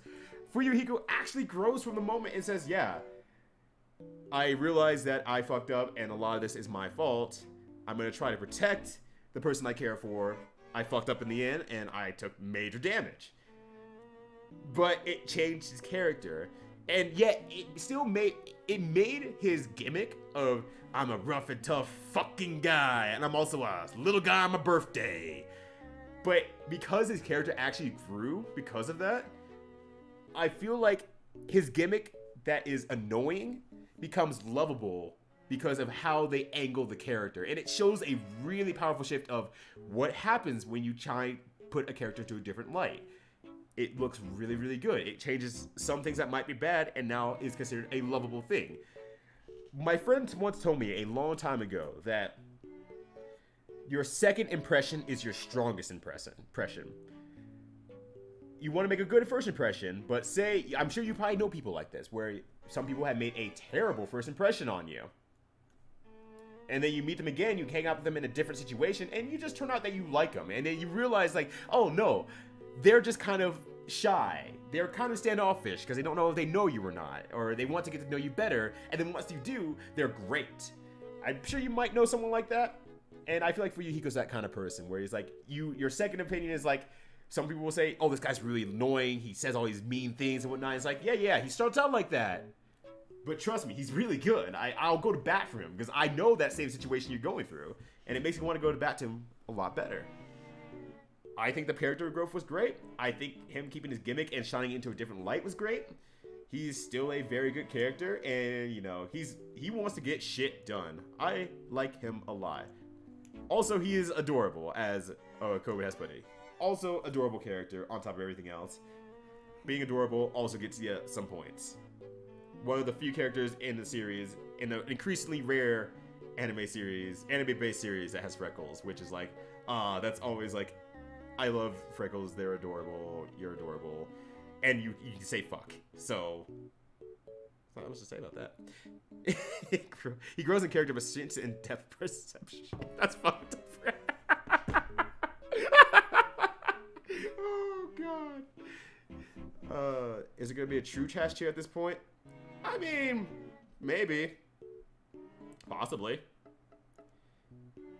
I don't know. I'm going to kind of move on a little bit and just kind of say, you know, we'll just see what happens. I'll keep moving stuff around and whatnot, and we'll see what happens. But, let's see. So we got Sonia. Sonia, never mind. And not to never mind the character, just that's her last name. It's a good last name, actually. I like it a lot. I've been thinking about it ever since I heard it.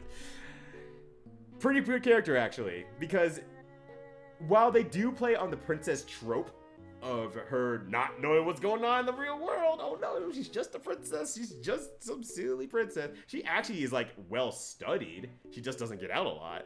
And it puts a little bit more depth into character because she has things she likes. She's a dork. She likes her dramas. She likes, for some reason, murder mysteries. Real life murder mysteries. She has hobbies. She actually has hobbies. And she's more than the sum of her ultimate ability of being The ultimate princess? I don't remember. Oh shit, Dash! Speaking of the ultimate princess, we got Dash R40. Biceps throwing kisses heart. With the biceps throwing kiss heart. Yo, thank you much for the follow. Wow. Subscription and continued subscription. Greatly appreciated. Yeah, love to see it. Love you much, buddy. Hopefully you're doing well. Happy Monday. Yeah, well, I guess I'll catch up too. Our tier list, it would be 3 tiers. Garbage, meh, and actually good character. Ah! A little loud. I was caught off guard. Alright. There we go. Oh no, it's X Overhaul also with the subscription? That's crazy! You're crazy! Pog champ. Yo, 2X PogChamp Overhaul. Thank you much for the sub. Greatly appreciate the support from you all, by the way. You know, once again, it blows my mind that I even see multiples of months at the same time. And so it's like, what the hell's going on? Am I doing the good thing? Am I doing all right? And I guess so. It feels pretty good, honestly. So yeah, thank you again. Much appreciated. Sounds like the name of a character in a Suda 51 game. It totally does. It absolutely does. But, okay, so ultimate princess character, but it goes against the trope of her just not knowing about the real world. And she's not so blatantly, painfully unobvious of the real world. She understands, like, oh, my country is this, and this world, like, economy. And she kind of has a very good idea of, like, everything that's going on around it versus, like, your Disney princess where Jasmine's walking through the streets. Ah, nice apple. Yes, and as sure as an apple. Thank you. Goodbye. You have to pay for that. What's that word, pay? Excuse me? No, she's a good character. She's well-rounded. She's well-studied. She has dorky hobbies. And they're the kind of hobbies that you probably get from being stuck at home all day. But she's very well-studied. And she's a surprisingly valuable character as she goes along. But she's extremely polite. She ignores Soda. She's a great character. She's a really good character. And also, on top of it, that we can do it pose at the same time is really, really, like, telling of her character. She's a go-getting character, and I really like her a lot. Sonya, never mind. I did find that, actually, online, too, by the way, Jen. I just need to actually do something with it. I haven't figured out what I want to do with it yet, but I found it, actually. I found the voice on a synthesizer online. Sonya is honestly like the pure opposite of Kokichi when you put it like that. Yeah, actually. It's just kind of interesting. Let's see here. Alright, so good. Izuru. I don't know what to say about this guy. He sure showed up near the end, I guess, and is one of the very considerable reasons why I don't like D2 all that much. He didn't get much screen time in my heart or in the game in actuality. I don't know, he's just there. I think I'm just gonna put him right there for now because he's just edgy, I guess. But he's edgy in the way that made me not enjoy the game. Have it say I fucked. I could totally do that. I could absolutely do that. In fact, I think I have it saved somewhere. Or I definitely have it saved somewhere. I just don't remember where I have it saved. Man, where do I have it saved, actually? That is weird. It should be. Huh. Well, I thought I had it somewhere easily accessible, but apparently I was wrong.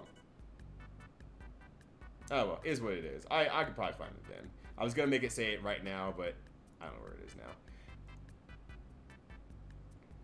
Alright, next up is, unfortunately, a lot of the characters from what I assume is the Danganronpa Girls game. I have not played it, I have not watched the anime either, so if they also come from that, I don't know who they are. So, all of these characters, this Vash Stampede looking motherfucker, this dude with a hat. I mean, he has a hat, he goes up to S tier, no. Make sure it's not confusing. Scarf Gal, who looks like my friend's VTuber, that one character from the second case of Ace Attorney, guy with a really fucking sweet jacket, and Yuda Arakami. Don't know who any of these guys are. So, yeah, who are you people? I don't know who any of these people are. So we're just gonna put him in the Who section. That's why I have that there. Just make a separate Who category. That's what that is. I don't know what to say. That sure is what that is. I mean, I guess maybe it's not showing enough. There. There's a very Who category. What happened to my... Wait, what happened to my... Why did it disappear? Hold on a sec. Apologies. I hope no one came in for the closed captioning. And I had it open. Maybe I accidentally closed it. Okay, and then I moved it earlier, and now it's not in the way anymore. Alright. There we go. Alright. Cool. I mean, that's also true. Good quality characters could be VTubers.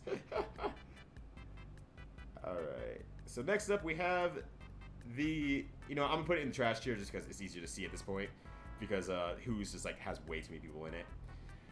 So we have Shinichi. Shuichi. I don't know why I said Shinji. Shuichi. Now, most of the people obviously know I did not like Shuichi after he lost his damn hat. Definitely spent 50 hours of gameplay blowing up this dude because he lost his hat and his one defining trait. Honestly, with the way V3 ended, normally he'd probably be in my D tier. But I think actually just how it ended, it moves up a tier currently. Because I'm still processing everything because I was a lot. But I do feel like it spends a lot of the game giving everyone else around him the spotlight. And it makes him a less interesting character by comparison. And it really drives home that he's kind of plain Jane. And he's just kind of a tool to be used to make the story move along. It's great. He's great at doing what he does, and he kind of keeps up with that, and he keeps to his motif the whole time. And at the end, he finally breaks that motif, which is fucking rad, actually. The way he breaks that motif is very, very rad. It's like he spends the whole game trying his best to do stuff, trying to solve cases, trying to find answers. And finally, at the end, he finds an answer, and the answer is, stop doing shit, dude. And he overcomes. He overcomes the entire world of Danganronpa by... finally deciding not to do anything. And it's like, the more I think about it, the more I'm like, I like that ending so much that, man, I almost want to move him up to B because of that. But I have to take the entirety of the game, and look, the entirety of the game, I really did not enjoy playing as Shuichi all that much. So, I'm going to put him in C for now. We'll see if that changes as I go along. Surprisingly good list at the moment. Hell yeah. And yeah, his hat was mad dope. It was hella good. Also, good evening to you, GC Yoshi. Hopefully you're doing well. Look, it's the trash now. No, it's not. It's the trash. Don't worry. I'm part of the no hat hate club. I started my own hate club against the dude because he doesn't have a hat. His one defining feature. Oh gosh. Yeah, he says fuck Danganronpa. I'm not doing anything. It's like, oh shit. Without the detective not doing anything, you don't have Danganronpa anymore. Whoops. Let's put that away. You actually don't have Danganronpa anymore. So it's really, really cool because of that. Oh shit, Keely, thank you much for the raid. Greatly appreciated. With 19 real doctors, you'd love to see it. Definitely give him a warm welcome here. Oh, you just finished? Before you go, how'd you feel? Because I just finished it on Saturday. I just recently finished it too. So I'm curious to hear your 30,000 foot thought. But hell yeah, thank you. Greatly appreciate it as I go through this tier list. I guess perfect timing here. As you can see, I'm going through the tier list of Danganronpa 1, 2, and V3. I have not played the Girls series, so thus they're in the Who section. They might be also characters from the anime, I'm not sure. So this is where we're at right now. But still, otherwise, sit back, relax, get yourself a nice cup of tea, and enjoy as I infuriate you with my opinions and thoughts about the game. It was silly, but it was very fun. Oh man. Alright, that's good enough. Hell yeah, Sakura. Oh, people are gonna be hurting. People are gonna be hurting. Hell yeah, you do. Hell yeah. Yeah. Mythical Mia is like, this person can be trusted. And also, I apologize if music goes in and out really loud and quiet because I'm just listening to the Wii Music OST. Yo, Drago, also thank you for the follow. Thank you for hopping on board the train. Greatly appreciate it. Hell yeah. And I guess I should quickly introduce myself. Name's Ryudo. As you can see, I have played Danganronpa series. I'm kind of a variety streamer right now, but for the main husk of myself, I'm part of the fighting game community. I play in fighting game tournaments competitively, mostly Guilty Gear as my main game, and I also do commentary for various events and games. So you might hear me on my mic someday if you're ever interested in fighting games. Also, Killy's son, thank you also for the follow after the raid. Greatly appreciate it. You love to see it. Thank you kindly. Thank you all kindly for all the follows. Greatly appreciate it. Yo, what's up, Shemeska Mo? Thank you to get down there, but Celeste's up there. I might have to come back and explain a few of these since you all came in a little bit late. But after I finish, feel free to ask me, like, okay, why is this character here? I will gladly answer all of them, honestly. Oh, yeah, for sure, Mia. Get yourself some rest. It's a Monday. We have a whole week to go. God, get yourself some rest. You enjoy yourself. Fighter's West. Shut up, Dash. All right. So, yes, Rantaro is up. Rantaro's an interesting one because he really only gets the opportunity to shine as a character at the very end, and there's so much mystery behind the character still behind them. I don't know, and I'm just saying them in trash tier temporarily, just so you know who I'm talking about. So you kind of have in the ideology of like where I'm moving stuff. Well, he'll send F tier for right now, but he really doesn't get to shine for the rest of the game. He does have the right idea of a character, and once again, you kind of get that character at his heart. He wants to stop the killing game. He has the technology to do so, and the mastermind gets to him first, which is very neat dynamic. It makes him a very good character at heart. I like the good characters at heart. Their actions show more than their words in that regard. They played him off as creepy in the first place because you don't know what the hell he is or what the hell he's doing, but in the end, it turns out that he had a plan. He was trying to execute on it, and he got executed on it instead. Fortunately, you don't get a lot of time with him. While I was searching up something unrelated, I actually kind of came across a little bit of a thing about him, because I was talking about how fashionable he is. He's very fashionable. He's very cool looking. I like that aspect of him a lot as just a character design. And then I did come across an image where he's doing Kaede's nails. So, and then I kind of like, well, I want to read up a little bit about this. And, you know, he's like with Samugi and Kaede, and he does her nails just like, for some reason, I didn't fully read all up into it. But, you know, he's showing that he is actually a fashionable guy. He's a nice, fashionable guy. He's kind of a badass, too, with all his videos at the end. I actually like this character despite him not having much time on screen. I think he's a fucking rad for his character. He does it for his ceilings. Oh, okay. So even better. Like, even better. Like, this character fucking slaps, and he's barely around. I think it's one of those things that it shows how you can make a very good character with very little screen time by just using the right parts and pieces here and there. So I really, really like that a lot. Hey, look, a Celeste fan. Oh, BT6 and Baba is good. Oh my gosh, Baba is good. Baba is me. But yeah, for sure. Take care of Killy's son. Thank you for swinging by. He's integral to the final mystery, so he's extraordinarily important to the story. But you kind of get like a both sides of the character, where like you get this actually at the heart, very nice person who really has kind of down to earth skill set. But he was good enough to win a killing game, whether he was the person who murdered or one of the last people to survive. One way or the other, and I think it's heavily implied he was the one who killed and got away with it. He's very smart. It's heavily implied he's extraordinarily smart enough to get away with, you know, getting out of Danganronpa V2. So, with that, I think he's a very, very good character. Without having to say a lot about him, a lot of that can be filled in with imagination, and it's really, really cool. It's a really, really well done character without outright saying, this guy's really cool, trust this guys, come on, he's real rad. Alright, so next up, we got Kaede. Well, actually, first up, we have Mystic Blood Rose with a follow. Thank you, greatly appreciated. Thanks for swinging on by, hanging on out, as I run through this tier list of completely correct opinions. Oh, look, this is a V3 protagonist. The most unfortunate son of a gun in video game history. is me. It's me, because I thought I was gonna have a radical, well-rounded, very assertive female protagonist in one of these games, and they're just like, just, you know, go away. We need this dude to take off his hat. We need this dude to take off his hat. Oh boy. Oh boy. What a loss. What a serious loss to lose Kaede. She's a cool character. She was a friendly character before the games really began, and during kind of that main part, she's that main driving, excitable force. And she has a game plan to how to end the killing game from the get-go. She's the only one who's really thinking outside the box of how to do this.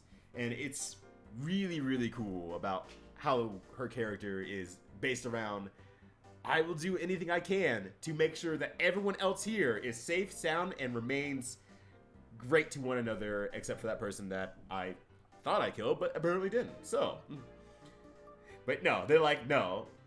Now here's Hat Boy, and you're gonna lose her as a character. And they, in retrospect, did they ever go into her little sister? Like, she has a little sister. Did we ever go into that, or am I just imagining things?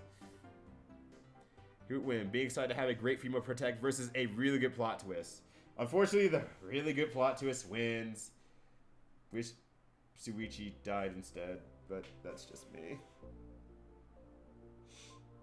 Just wanted a good character, man. That said, great character. She wasn't around for very long, but she has a huge impact on the story. She has huge impact as a character in the series, and a different angle, along with being such an introductory, impactful character at the same time that she, you're sad to lose her. You're actually sad to lose her as a character. They did great on that part and making you feel something as a player. You're sad to lose a character with a very good plot twist. I think she's really, really well done, honestly. So she goes an A for me. What's up, Blood Wolf? How's it going? No more plus R. Is a plus R beta out? Is it done? Yeah, her being the kill was a fantastic twist, but then we got Shuichi in turn. Wait, we got Shuichi in turn. This is her fault. God damn it. You're in trash tier now. You gave us Shuichi. No. Alright, you can go back to A. But no, it was absolutely the best twist out there, I think. And just unfortunate because I really liked her as a character, but obviously that's the point. I'm supposed to like her as a character and feel strongly to the loss of the character. Alright. We got the man. We got the tennis boy. He's just a little guy on his birthday.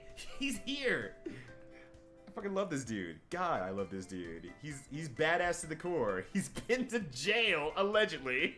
I mean, they fabricated their backstories, but man, he plays up that backstory so well. Yep, I went to jail after I killed that guy because he was bad, but I'm the ultimate tennis star anyway. Like, I just imagine this dude killing with tennis balls. Like, there's so much imagination to fill in with this dude. While at the same time, he plays a very good role in the story in a dichotomy of, you know, I have everything to live for versus I have nothing to live for. And then he finds a reason to live, and his life is valuable, and he has to subsequently give up his life for that. And, damn, just what a cool character. Also, just like, having a gravelly, rough and tough character is also extraordinarily entertaining too, on top of everything else. I just like him. He's just... He doesn't have the look, but he has the style and the activity. And once again, it's a voice actor thing where they bring the character to life in such a way that works really, really well. He doesn't have enough time though, and ultimately, he's still a flatter character overall. And so, despite me truly, truly loving him, and his growth period kind of coming into the same reasons that would have gotten killed anyway. You know, he kind of sits in A for me and not S. I love him to death as a character, but I do fully acknowledge that from a story perspective, he doesn't really get to use that growth. The growth happens, and then that's just kind of it. Love all, yeah, like, he's really, like, loving character. Love this guy a lot, but damn, it just... He doesn't get the time. Sigh-hara haters. Does that make you sigh, Koba? Sigh-hara? All right, so we got the counterpart. That was oh god damn it, yeah. You were right, Radish, fuck. I got. Well, in that case, deuces. All right, so we got Kirumi. I think it's Kirumi. We're gonna go Kirumi. Maid, the counterpart. Once again. And I think V3 has this problem quite a few times, honestly, a couple times. But she's a great character. She's a pretty solid character until we get to her ending. And they almost overwrite her. They gave her too much reason to live. And I mean, absolutely fair point. All this is of like, yeah, but I'm the Prime Minister of Japan. I gotta live so I can save all these people. And it's just like, and as the story goes on, it would absolutely lose her reason for living. So she kind of had to be a murderer no matter what because of how her story was written. But it's also at the same time, it's like they overwrote her. It's just a little bit too much. It could be. We've seen Sayaka kill for smaller, and that feels a lot more relatable than I'm the Prime Minister and I gotta fucking go. I gotta save the people. Gotta go. So it's just kind of like, she was a solid character, but they kind of overwrote her in the end. But ultimately, her solidness of her character still would put her at the near bottom of B for me, because she's just the ultimate maid. She's just the ultimate subservient character the whole time. She makes food. She has some smart things to say, but ultimately, she just got overwritten at the very end for me. So, I mean, I put her to C, but she'd probably be like the edge, the highest edge of C for me. Because she's not offensive in any way to me. She's just overwritten to the point where it's like, okay, come on, guys. That's just a bit much for me. What the fuck is Gonta on this list? Oh, I haven't made the Gonta yet. Yeah, I haven't made the Gonta yet.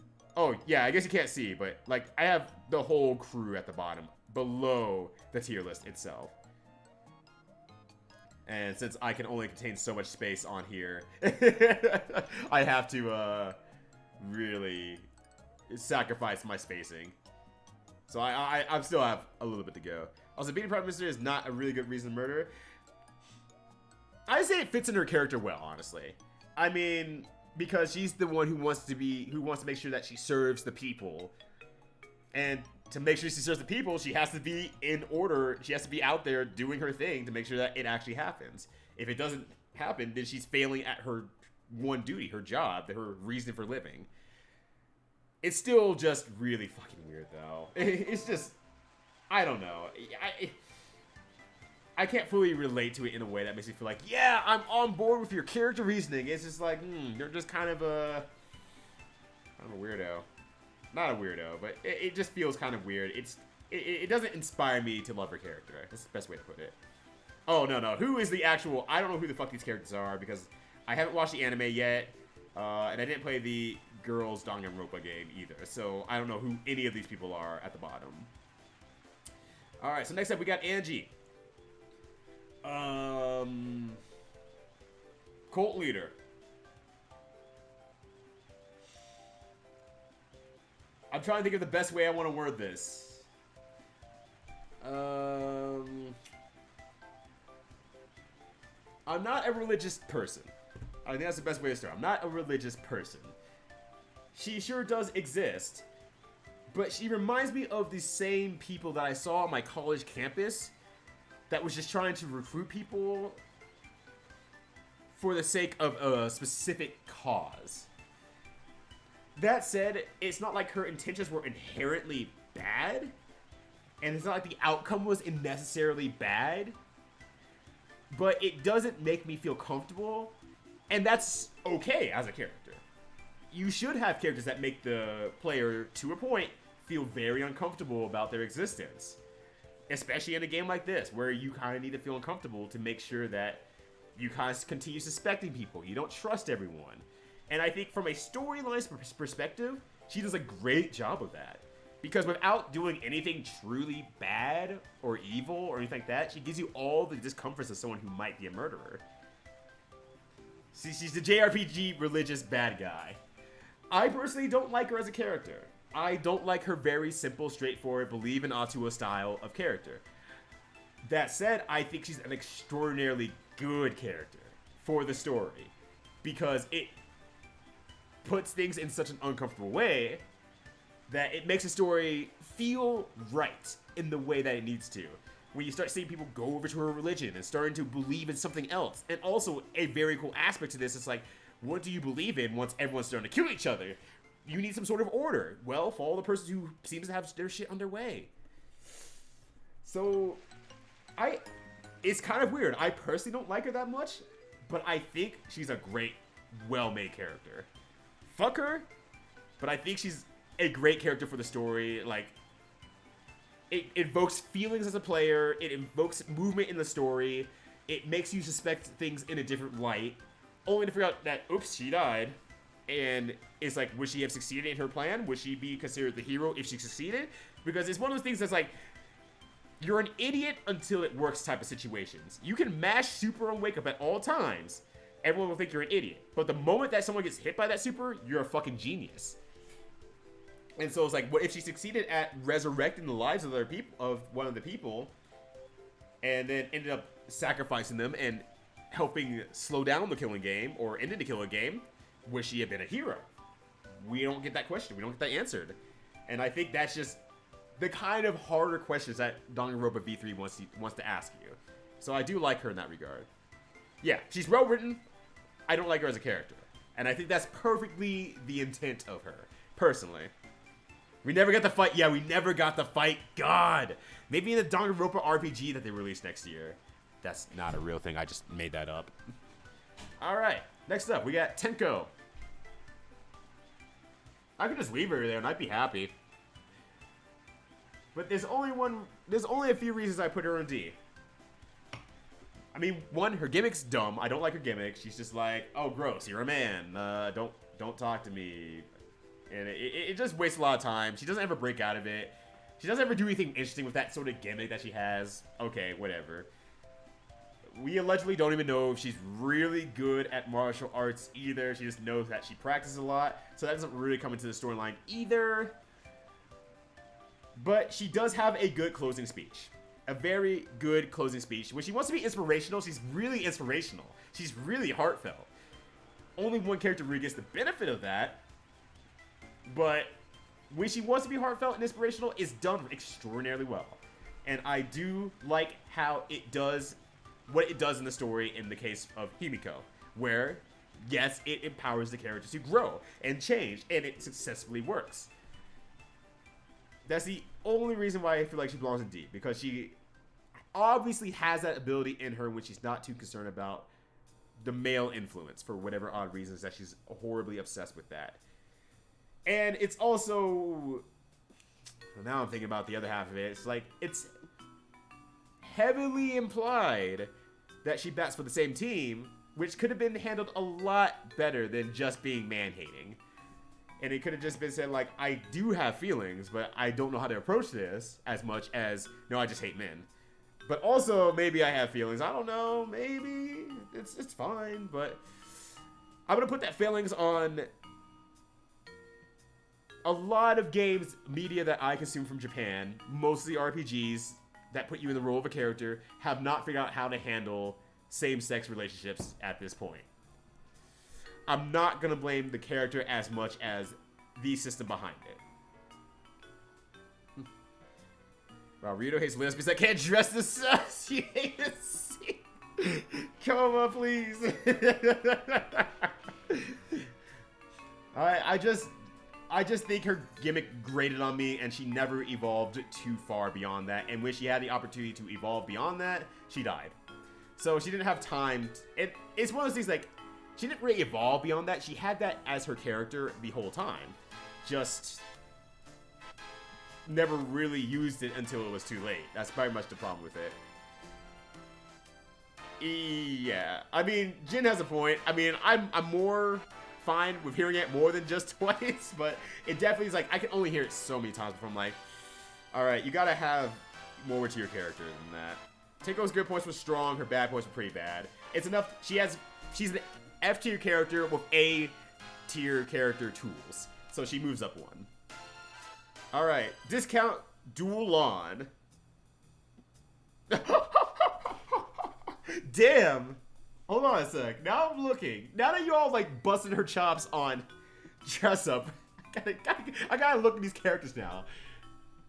Oh fuck. Oh no, no. Oh shit, you might be right, Loppy. Oh man, she's lacking. She's lacking hard, especially in B3, when everyone was off the fucking rails.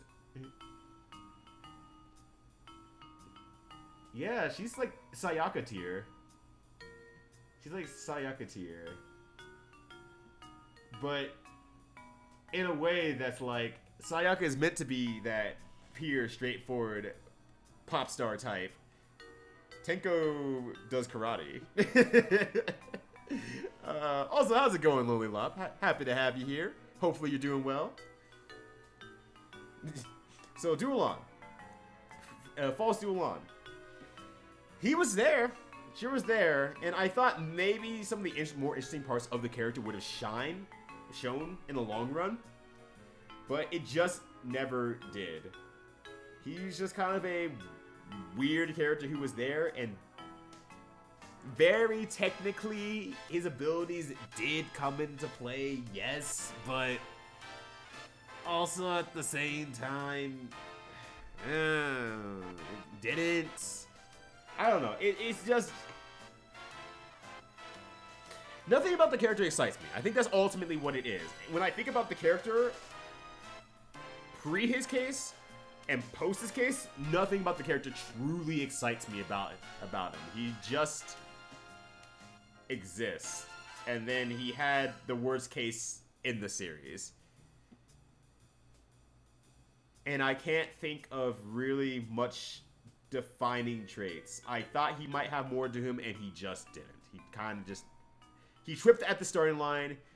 He's F tier to me, I think, actually. But not because I actually hate the character. It just... Nothing about the character besides the dress code appeals to me.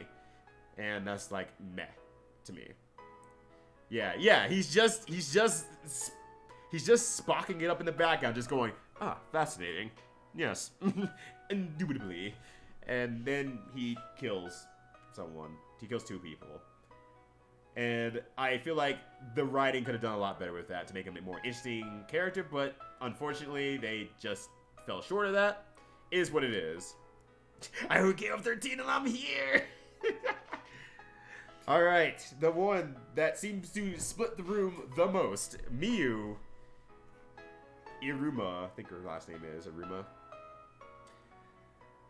Alright, so as you all personally know, if you've been watching my streams, I personally don't like Miyu.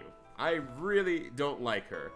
But once again, as kind of Ratty Nishiba has put for other things, is that her high points are pretty damn high.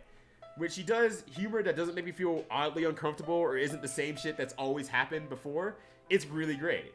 But then it's a lot of the same gimmick that I personally don't kind of enjoy. And that's, I know, a personal thing. I just don't enjoy her gimmick of, I don't know what you want to call it, sexual misconduct, I guess. Language and sexual misconduct just didn't really hit home for me. But I do like that she's a very active character. She's Ratchet. All right, we can go with Ratchet. That's fine. We can go with Ratchet. Oh gosh. But she's very active in the story. She's very, very active in the story. I do like that a lot. She does a lot of things in the story. She has a lot of reason of acting the way she does in the story. And like, when she doesn't show up for a while, it's like, oh, okay, she's working on something. Or she's disappeared because she needs to do this other thing. Or she has a plan. She's very active in the story. And I kind of like her role as a moving piece in the story. It's really, really good as a moving piece. But the rest of her other times, I really don't want to bother with her. And I still hold it to my heart that if she was successful in her case where she tried to kill Kokichi, she would have been caught in like 5 minutes. Like, all of 5 minutes later, done. There was no way she was making that work. And it's two sides to the argument of, wow, she's really fucking dumb, but there's also people I know who are extraordinarily book smart and horrible street smart, horrible execution smart, horrible everything else smart.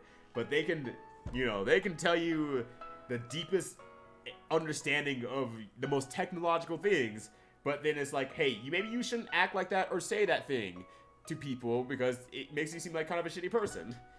And I feel like that's where she falls in line. She's very middling because she has some of the best, highest tier story aspects and story movement, but she has some of the F tier and trashiest tier character growth, development, personality, so on and so forth. So she's very, very middling for me. Extraordinarily middling for me. I don't like her as a character, but I like the things she does within the story. The virtual world aspect, fucking rad. I really like that a lot. But otherwise, it's just like, I like your work, I like your invention, I like what you do, but you're a terrible person. She's rad. That's such a good word. I didn't see how Miu's things ended, but I really like the steampunk. Yeah, her aesthetic is really cool, though. I'm not gonna lie. Her aesthetic is really, really cool. But yeah, very suggestive, great scene with Kibo. But once again, she kept the story moving. I think that's like the best aspect of her, actually. And like, if I had to take one scene from her, that's it. The very suggestive aspect of her, but she's making the story happen, and now K1BO has cool shit. So it's just very middling for me. Don't put me in the trash because she was like, god damn it. Yeah, book smartest part, but Omega Tool. Useful as a story, but she has to be talked to. So she's very middling for me. I don't know if that'll ever change either. This is an interesting one that they give me here. We have Computer Gonta. I don't know what to do with this, actually. It comes before actual Gonta on this list, too, which is also extraordinarily weird. I don't really know what to do with this. Alright, you know what? Here's what I'm gonna do. I'm gonna put him in A tier, but I'm gonna explain why as I talk about Gonta. Yeah, I don't know either. But I think I can summarize this up. Because I'm gonna summarize it in this way. So, Gonta. I love Gonta. I mean, there's just no doubt about that. Gonta is fucking amazing. Gonta's great. Love this character a lot. So, Gonta's gonna obviously be very, very high. Lovable character. Pretty OP as a character. Entertaining as a character. Very innocent. Just wants to do good. Always trying to do good. I personally just love Gonta. Doesn't really have much character growth, technically no, but that's because he was almost perfectly written like the original. He has his very deep flaw, but he's learning every single day type of character. I really like that a lot. Gonta's just the best. I love this guy. But I'm gonna put, Virtual Gonta, I'm going to put in A. Because this is after Gonta learns about the truth of the world and gets convinced into saying, hey, I realize what the true world is. I realize what the true nature of the world is. I want to try to save folks by sacrificing myself wrongly in this regard and save people. He has his own brand of justice that comes out after that. And it's just painfully misguided in a way that just... It makes me sad, and not in a way that's like... I feel like Gonta was just done a little bit dirty, I guess. That's maybe the reason. I don't feel like it's against his character or anything like that. I feel like that's very in line with his character. It's still done really, really well. It's just... Gonta tried to take justice in his own hands and ultimately was incorrect and failed. I don't like it. That's all I can say about that. And go to S. Yeah, done, go to S. I'm out. Yeah, Develop have seen everything he needed. I think just ultimately it's just Gonta, but it's Gonta, but this image with Gonta inside of it instead of Raiden. It's just Gonta, but he fucked up. And I think just naturally it just kind of puts it down a tier for me. Especially since he doesn't remember the Virtual world. So, I don't know. It's just like, yeah, it's just sad Gota. I think is the best way to put that. Alright, everyone's favorite shitbag, Kokichi. Look at this boy. He's jumping up and down ranks. He's breaking the B rank. Alright, put it back down there while I'm talking. So, we have Kokichi. I love Kokichi even outside of his Chapter 5. Even outside of his Chapter 5 finale. I like Kokichi. He's very interesting the whole way through. He keeps to a specific gimmick that not only I think is very interesting from the aspect of the Danganronpa game of always trying to find the truth, and it really counteracts your reasoning and your character. But what it really does is it makes me happy when I see SWK25 hit that follow button. Hey, thank you much for the follow. Greatly appreciated. Hope you're enjoying this tier list action that is going on right now as I go through the series of characters here. But he's really an amazing character. It counteracts your main character, your main reasoning of your character, trying to always find the truth. He's trying to obscure stuff. He's playing against you very directly. He knows when you're lying, and it makes you feel. It makes me feel as a player a certain way. It's like every time you lie, he's kind of like, I see what you're doing there. He's just insanely smart, despite just being a, you know, a shithead character. But that's his point. It works really well in story, in gameplay, and in his ending. It is an extraordinarily consistently good character all the way through. And when they finally write it up as like, you know, no, Heart of Gold type of character, I really had this giant plan I'm working on, and bummer it didn't work in the end, but he had a plan, and he played it out to the very end. That's just, he's a very amazing character. I think he's a really great character, honestly. Just hiding on what he does and not who he is, yeah. I can definitely understand that aspect of it too. What he does and not who he is. And he does a lot. He does a lot to move the story along on top of everything else. I like Kokichi a lot. Like, regardless of, like, Chapter 5 could have not happened, and I still would have liked him as a character. Honestly. I mean, I think Chapter 5 puts him way over the top, like, very good character. But I still would have liked him regardless of Chapter 5. Yeah, he's just a really, really good character. Alright, and now his other counterpart, Kaito. I think that's his name. Damn, names are hard. Anyway, Kaito, the shonen protagonist. Space boy with anime sickness. You can't escape anime sickness. It's the most dangerous sickness in the world. Can't escape it. But as he's coughing and making excuses about not doing push-ups, who is he really? He's... I mean, I think I've already said it, honestly. He's a shonen protagonist. He's the guy who doesn't want to think too hard and just wants to try his best and try to get everyone working with one another. He kind of drops a bomb at the end for the opportunity to really stick it to Monokuma. I mean, whether say that's written in or not, it's hard to say. But, the Luminary of the Damn Stars. So the thing is, he's very clearly a good, strong, well-written, well-made character. All the same, he doesn't really evolve in any sort of way that makes me like, oh hell yeah, go Kaito. It's just like, man, Kaito sure is putting his problems in a bottle and making me solve his cases for him. So, I don't think I get as excited about Kaito as most people do. But I'm trying to think, is it enough to remove him from A tier or not? And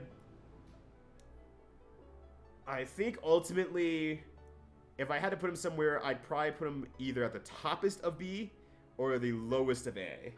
And I think that's kind of where I'm stuck on with this one. And I think I probably would put him at lowest of A. Just because his jacket's fucking rad. I think that levels him up just enough to be the lowest of A. Because I've had my fair share of shonen, I'm not gonna think I'm gonna do characters, and I'm still a level of sucker for that. But it doesn't excite me anymore. I think I'm fair to say it doesn't excite me anymore. It doesn't make me go like, yeah, let's fucking go to the stars. It just makes me go like, man, this guy is gonna fall short of his dreams, and Shuichi's gonna have to solve his problems yet again. So let's go. He's Kamina, I'm Simon, and he's Kamina if Kamina never got out of bed in the morning. So I'm just like, He doesn't excite me enough. But his aesthetic in his jacket is really cool. I don't like anime sickness, but I don't like that trope, but whatever. It's fine. Kaito is shit with the jacket. I mean, I could always move Kaito where he truly belongs, into the dumpster, but I'll put him in A tier. Nah, kidding. Koba Cake might actually come over to my house and kill me. Alright, next up, we got Tsumugi. Honestly, I was one of the people who were like, I'm fine with Tsumugi. She's the straight humor person of the whole game. She does a great job of it. She's a good lowest common denominator character to ask all the right questions. She's just some cosplayer who's in over her head for the entire game until the very end, where she's like, nope. I played this giant fucking allegory of how the fandoms are trying to keep this game alive by any means necessary, but at what cost will you keep this game going? She plays this giant fucking allegory the entire time of the cost of Danganronpa and the reason for Danganronpa and how much can you watch a media of people killing each other as your main form of entertainment. This game is you, and this character is almost a proxy of you as being one of the biggest fans of the game. How the ending shits on the player base is really, really good using Tsumugi as a proxy. I'm going to use Helesti as a proxy for getting banned as a bot. Hell yeah. And that said, I think she's a fucking rad character. Like, oh my gosh. Like, the last chapter. I already liked her. She, by herself, on her own merits, is probably pretty B tier. I just liked her. I think she was a good straight man character. Definitely just the good lowest common denominator character. But only to really play it off at the end as a huge, huge function of in-game personality, outside of the game aspects. Like, she culminates everything together at the very end, and it's perfect, honestly. You know, but not for bad reasons. I mean, she did. If you're Tsumugi, yeah, I guess it's true. But who is Tsumugi? Really, who is Tsumugi? But yeah, also being a device to get all the cameo, the character's back in again, and just showing where it'll be a giant L. God damn it! I can put that in the chat for you, Jen. The thing is, Tsumugi's personality is very straightforward. She's just an every person. And I think that's actually really effective for Danganronpa. Because the thing is, everyone else is this crazy character, and she's just there to hang out. She's just in over her head as a character. But she sticks with it. And you figure out why at the end of it. Because she wants to make this thing continue to exist, and she's just living her own life at the same time. She's not a very creative character, but being a normal character in the sea of loony characters makes you stand out in its own way. If you watch Gintama, damn, I can't remember the glasses guy's name, but between like Gintama and Kagura, can't remember the names because it's been so long since I've watched Gintama. He works out really well as an every person character because he's so normal compared to everyone else around him. He's the insight into the world of, this is how you should be reacting to this thing. This thing is happening. you should be yelling and acting like, what the hell's going on with this? I'm the actual normal person here, and it works really, really well. Kagura. Shinpachi. Yes, you're right, Finfel. That's exactly who I was thinking of, Shinpachi. So, I think she works well as that kind of character amongst the Danganronpa V3. Yeah, it's been a while since I've watched that show. Like, I know Gintoki just because he was one of my mains in one of the fighting games I used to play on the DS. And Kagura also a selectable character, but Shinpachi was not playable, so thus I forgot. So, I think in the grand scheme of things, she's a fantastic character, like, beyond anything else. Alright, we got the robot! I can't believe it! He's a robot! Would have never guessed. How'd he do it? Now, going back to punching bag characters, kind of we were talking about in number 2. Oh yeah, her design as a mastermind is also fantastic on top of everything else. Except for the fact that she tried to recycle the shot put ball, which we figured out. You can recycle shot put balls, so she did the right thing. She was just trying to save nature. But, also, come on. Come on. Put it somewhere that no one's gonna find it. But yes, the robot. Bebop, put me in, coach. Level of robot. The Sentinel. Gotta use that jump ass. Jump ass. So a great punching bag character, actually, as we kind of were alluding to earlier. Because there's a difference between Mikon being a punching bag character and her just kind of accepting it and being like, why are you all so mean to me? This sucks. I hate this. And it doesn't make you feel good as a player to watch that sort of abuse happening. Whereas K1BO plays into it because he knows he's a kind of not a great special robot of any sort most of the game. He's just kind of like, Lip, I have the average strength of an average 85-year-old. That's me. That's your boy Kivo. And he blows himself up on top of other people blowing him up. But whenever people blow him up, he defends himself too. So it doesn't feel like he's helpless or worthless in that regard. He actually plays off the other characters really well. And while his common phrase, that's robophobic, it tired itself out after so many chapters, it still plays into his character extremely well, and in the sense of like, it's his defense mechanism, it's his response to stuff, it's him being different from everyone else. And ultimately, he just kind of wants to be a part of the crowd. And ultimately, at the same time, he just kind of like, he's silly, he's dorky, he's lovable. And then at the end of chapter 6, on top of everything else, he does a lot of shit, and he really glows up in chapter 6, where he's like, all right, no, I'm into this killing game, and he starts taking action. And that's really, really cool of him as a character. And then you start realizing, oh, this is his reason for existing, and he counteracts that a lot, too, on top of everything else. And they use him as an appropriate tool to make the storyline happen. He's an appropriate tool to the storyline in so many different ways, while also being a partial lowest common denominator character and asking some of the simple questions, that he's a really well done character amidst everything. And for me, he goes up into the A tier. He also his robo eyeliner, grazie. Compliments to the chef. It's really, really good.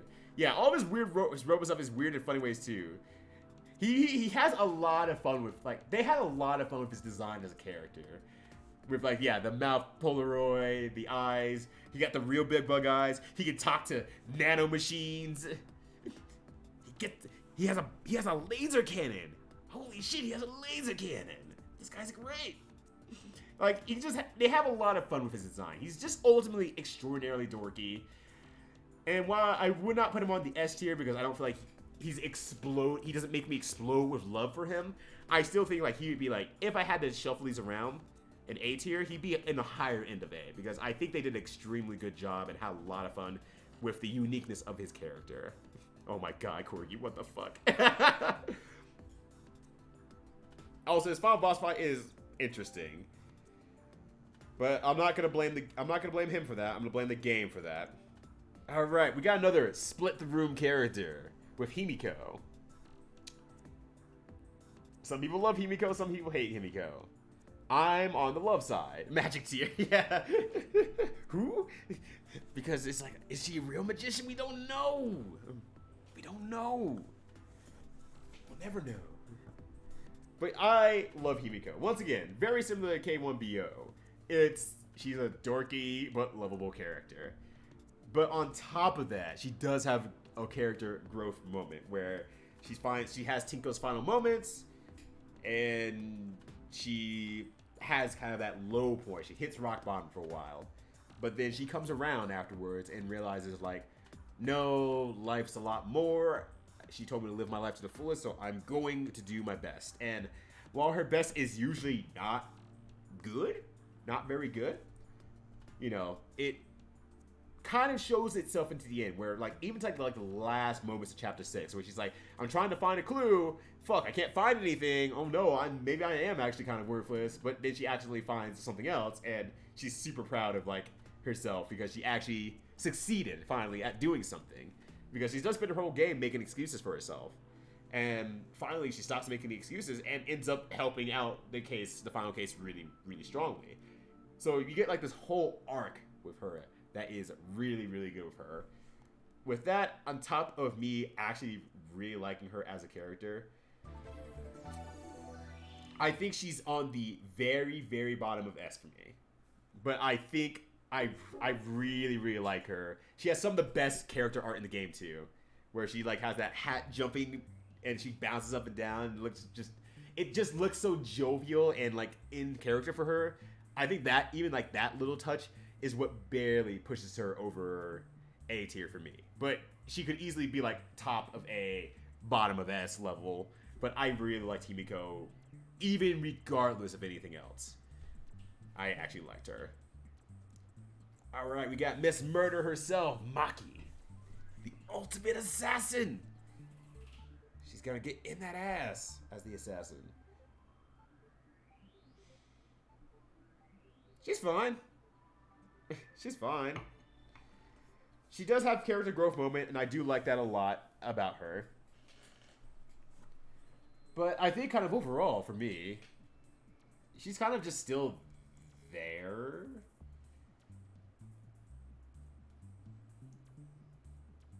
Like, I think my thing is, if she remembered she had, like, the ability to just take anyone out, and we actually got to play around with that, any sort of bit, that would be great. But she doesn't really ever get to do anything except lie and eat hot chip. Because he spends the first part of the game like, yeah, I'm a child care specialist person. I hate kids. Even though it's still technically true. But, why does Koba have a water gun? S tier for Kokichi abuse. She's a cool character. Cool. She's one of those kind of secondary characters. She will beat your kids for a fee. It's like, look, you pay me enough. I gotta do it, okay? Just gotta beat up these kids. Yeah, she can do maximum push-ups. She's physically fit, but she's just kind of there. She is the kind of a half unintended replacement character for Kaito, where she does have good growth and she knows to be a little bit more soft and kind and breaks that barrier a little bit, which is pretty nice. So I would probably put her in B. But if I had a little bit more option, I'd probably put her like mid B, honestly. Just kind of looking at the characters here. I'd probably put her B, just because even in the long run of the game, everything that she does isn't like she couldn't do this stuff without growing a little bit or anything like that. She's still kind of samey. She's kind of overall very generally inactive. Despite her ability to be one of the most active characters because of her abilities, she's kind of one of the most inactive characters, and I feel like that was, once again, a horribly missed opportunity for her. I feel like they could have done a lot more of her, but she just kind of became she was the Grinch, and her heart grew 20 times that day, and then she became nicer, but she didn't give any gifts. She just choked Kokichi out for a little bit.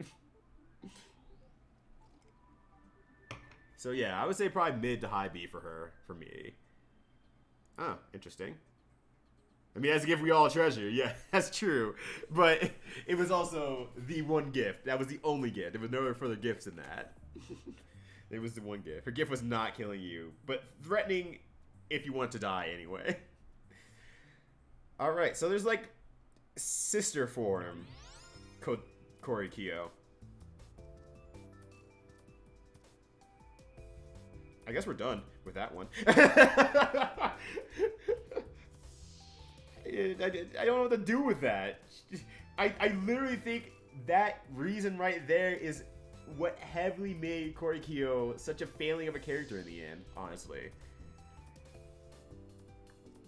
So, that's just it, honestly. That's just it. They overwrote Korikyo really, really badly, and I think it's because of how they handled his sister.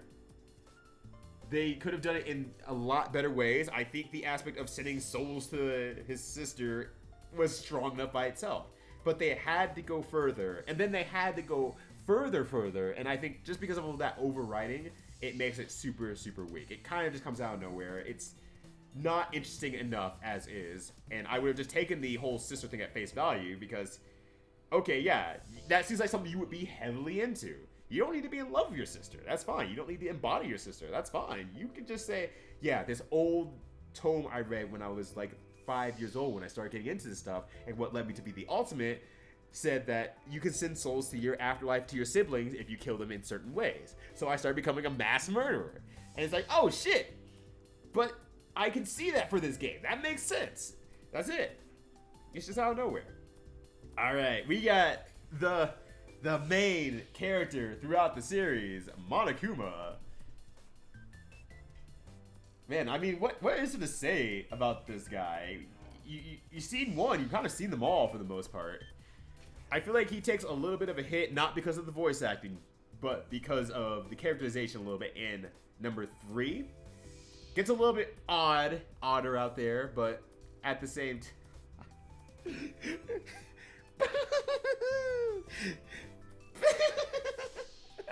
Fuck, I just started laughing. Shit. I still counts. you got a special edition one because I got caught off guard.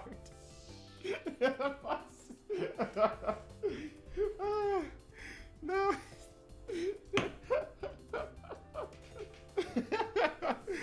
I need some time. Give me some time, Courtney. Oh god.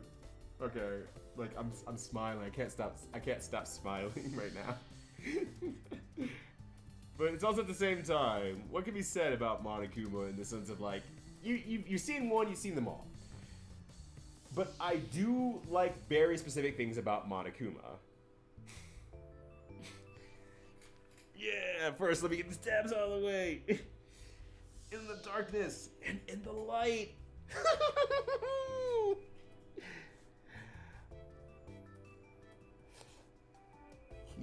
Monokuma is consistent.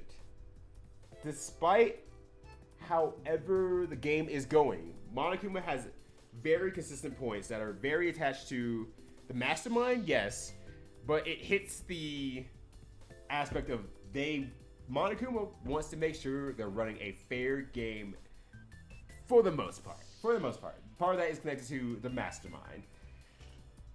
Monokuma almost feels like their own entity of being a judge, being a fair judge.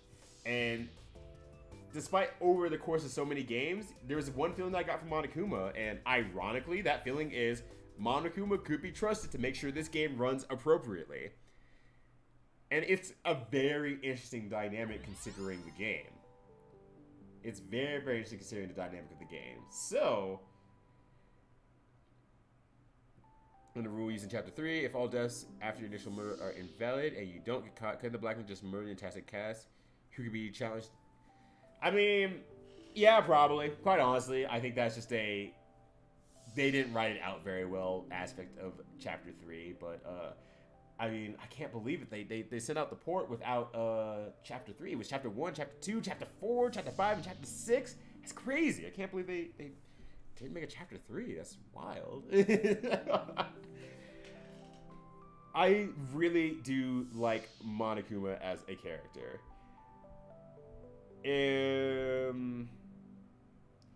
His high points are really high.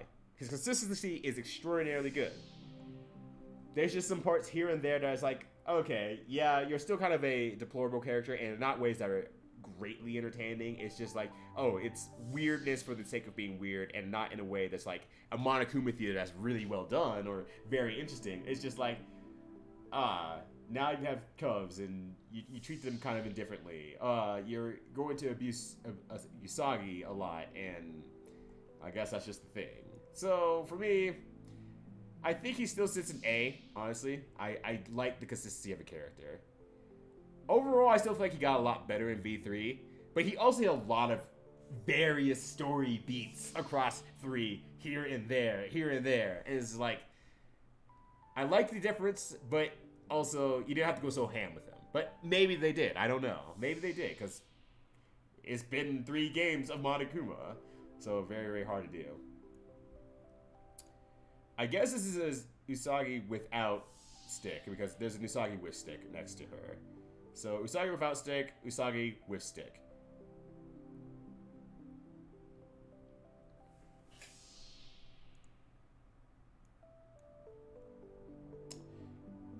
Huh. You know, I'm like really thinking about it.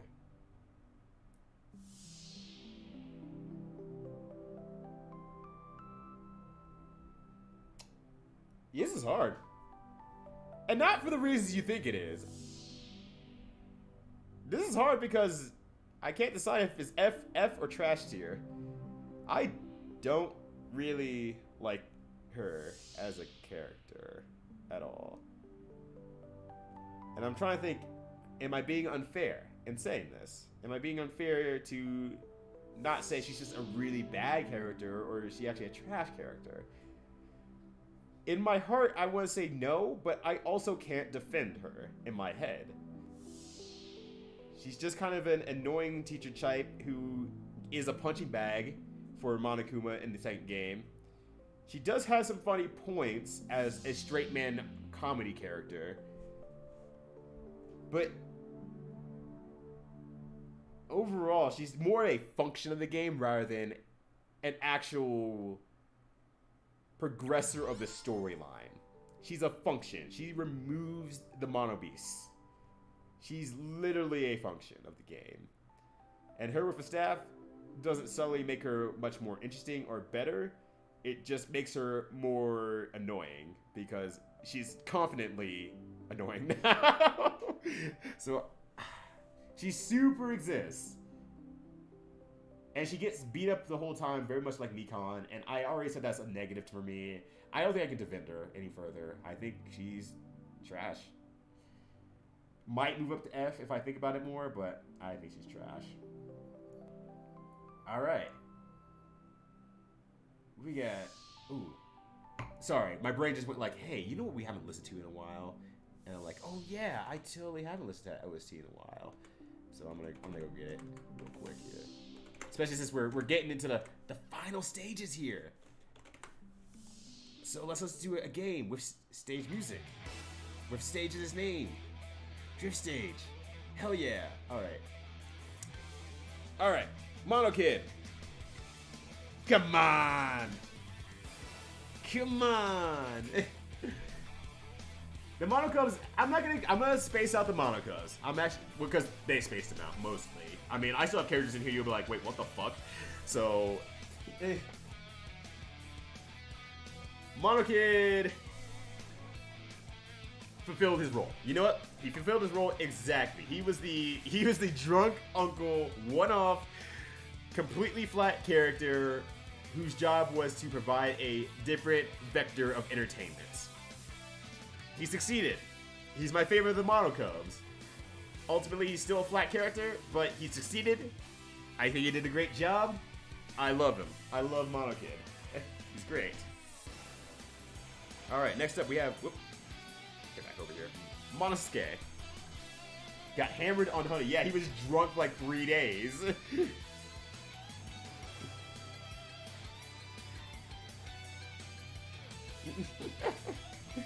That's true, but I also assume he's like an adult. He's a one-off character, and I feel like he doesn't doesn't play to the same theme over and over and over, and he's gone before it really gets tired. So it actually, his earlier death actually pays off for him very well, because I'm not sick of him by the time he's gone. I could definitely understand it's kind of a gross thing, but as a one-off character who's exactly meant for that small bit of entertainment and ridiculousness, I think he succeeds. But Monosuke,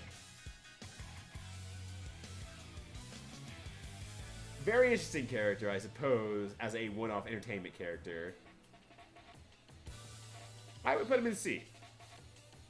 And I think that's going to be on the it's going to be on it heavily on the other inane reason of they gave his dub a New York accent, a New Jersey, New York accent. And I think that just sells him enough to not be in D tier. Because otherwise, he's very much there. He doesn't stick out in any other way, honestly.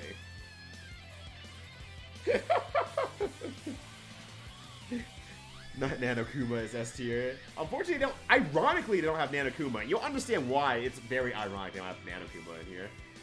Alright, we have Monodam. I think Monodam's actually pretty rad as a Monocub. Because he spends the whole section of the game like, well, fuck dad. We're moving out. We're living off the land, and we're gonna be friends, and we're gonna get all along. And we don't need father to run this game. Fuck you. I love this guy. He's a robot. I love this guy. He's great. I don't know. He has once again, as a one-off character, he plays his role very well, and he has a switch up of roles, and he ironically has a level of growth in his storyline. Out of all the things and characters that he could possibly have, he has a meaningful growth to the story to actually do something in the story. It's very interesting as like a write-off character. All right, we have Monophony. Stephanie Monophony. I guess that's how you say it. I had to think about it. Let's be friends or else. Yeah. Just, I love that.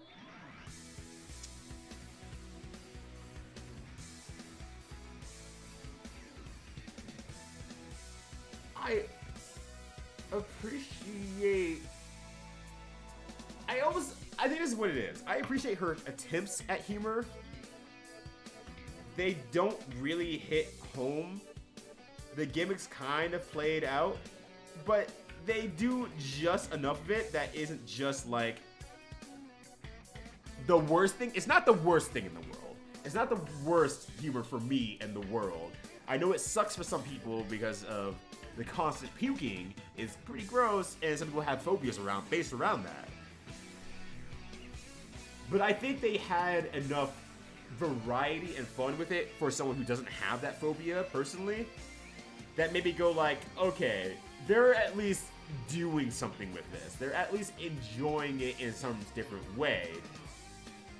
It's not the worst joke in the world, but I think it just felt a little bit flat in the long run. Yeah, like Jen. Yeah, we don't need her rainbow peaking on the rest of the cast.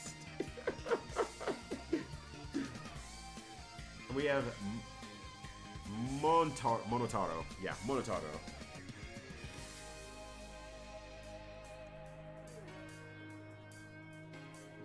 You know, I don't think I like Monotaro, actually. While, once again, a very write-off attempt where it's supposed to be a very simple character with providing entertainment value, is not supposed to be that deep of a character,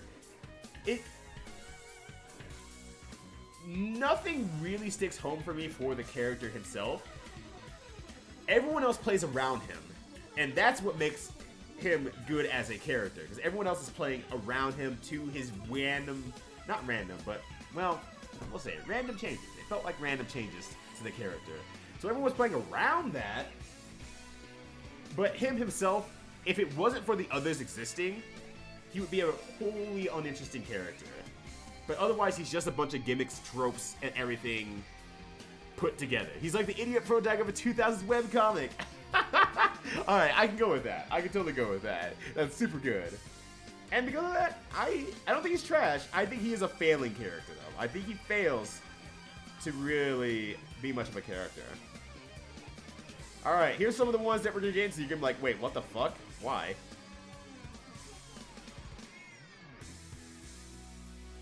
So, we have Mama Kuma. We have Mother Brain Kuma. Is on the list!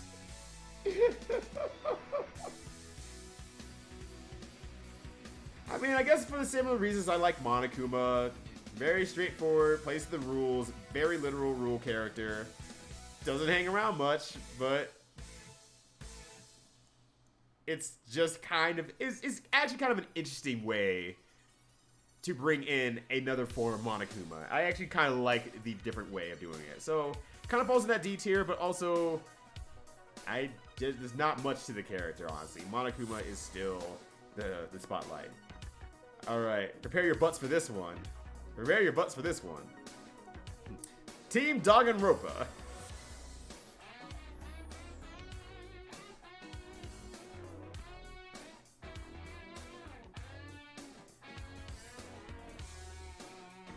Trash.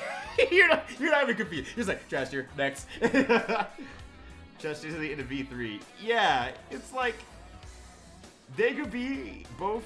They could be F tier, they could be trash tier, they could be S tier.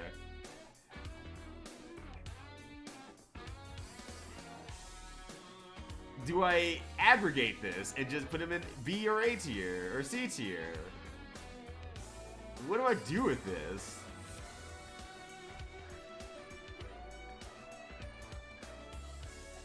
Ironically, it was the best one I could find because a lot of them included like a lot of extra stuff that I'm like, I don't want this extra stuff. And this is like the best one I could find that was straightforward. You know what? That's a good point. Who is Team Danganronpa? Who really is Team Danganronpa, really?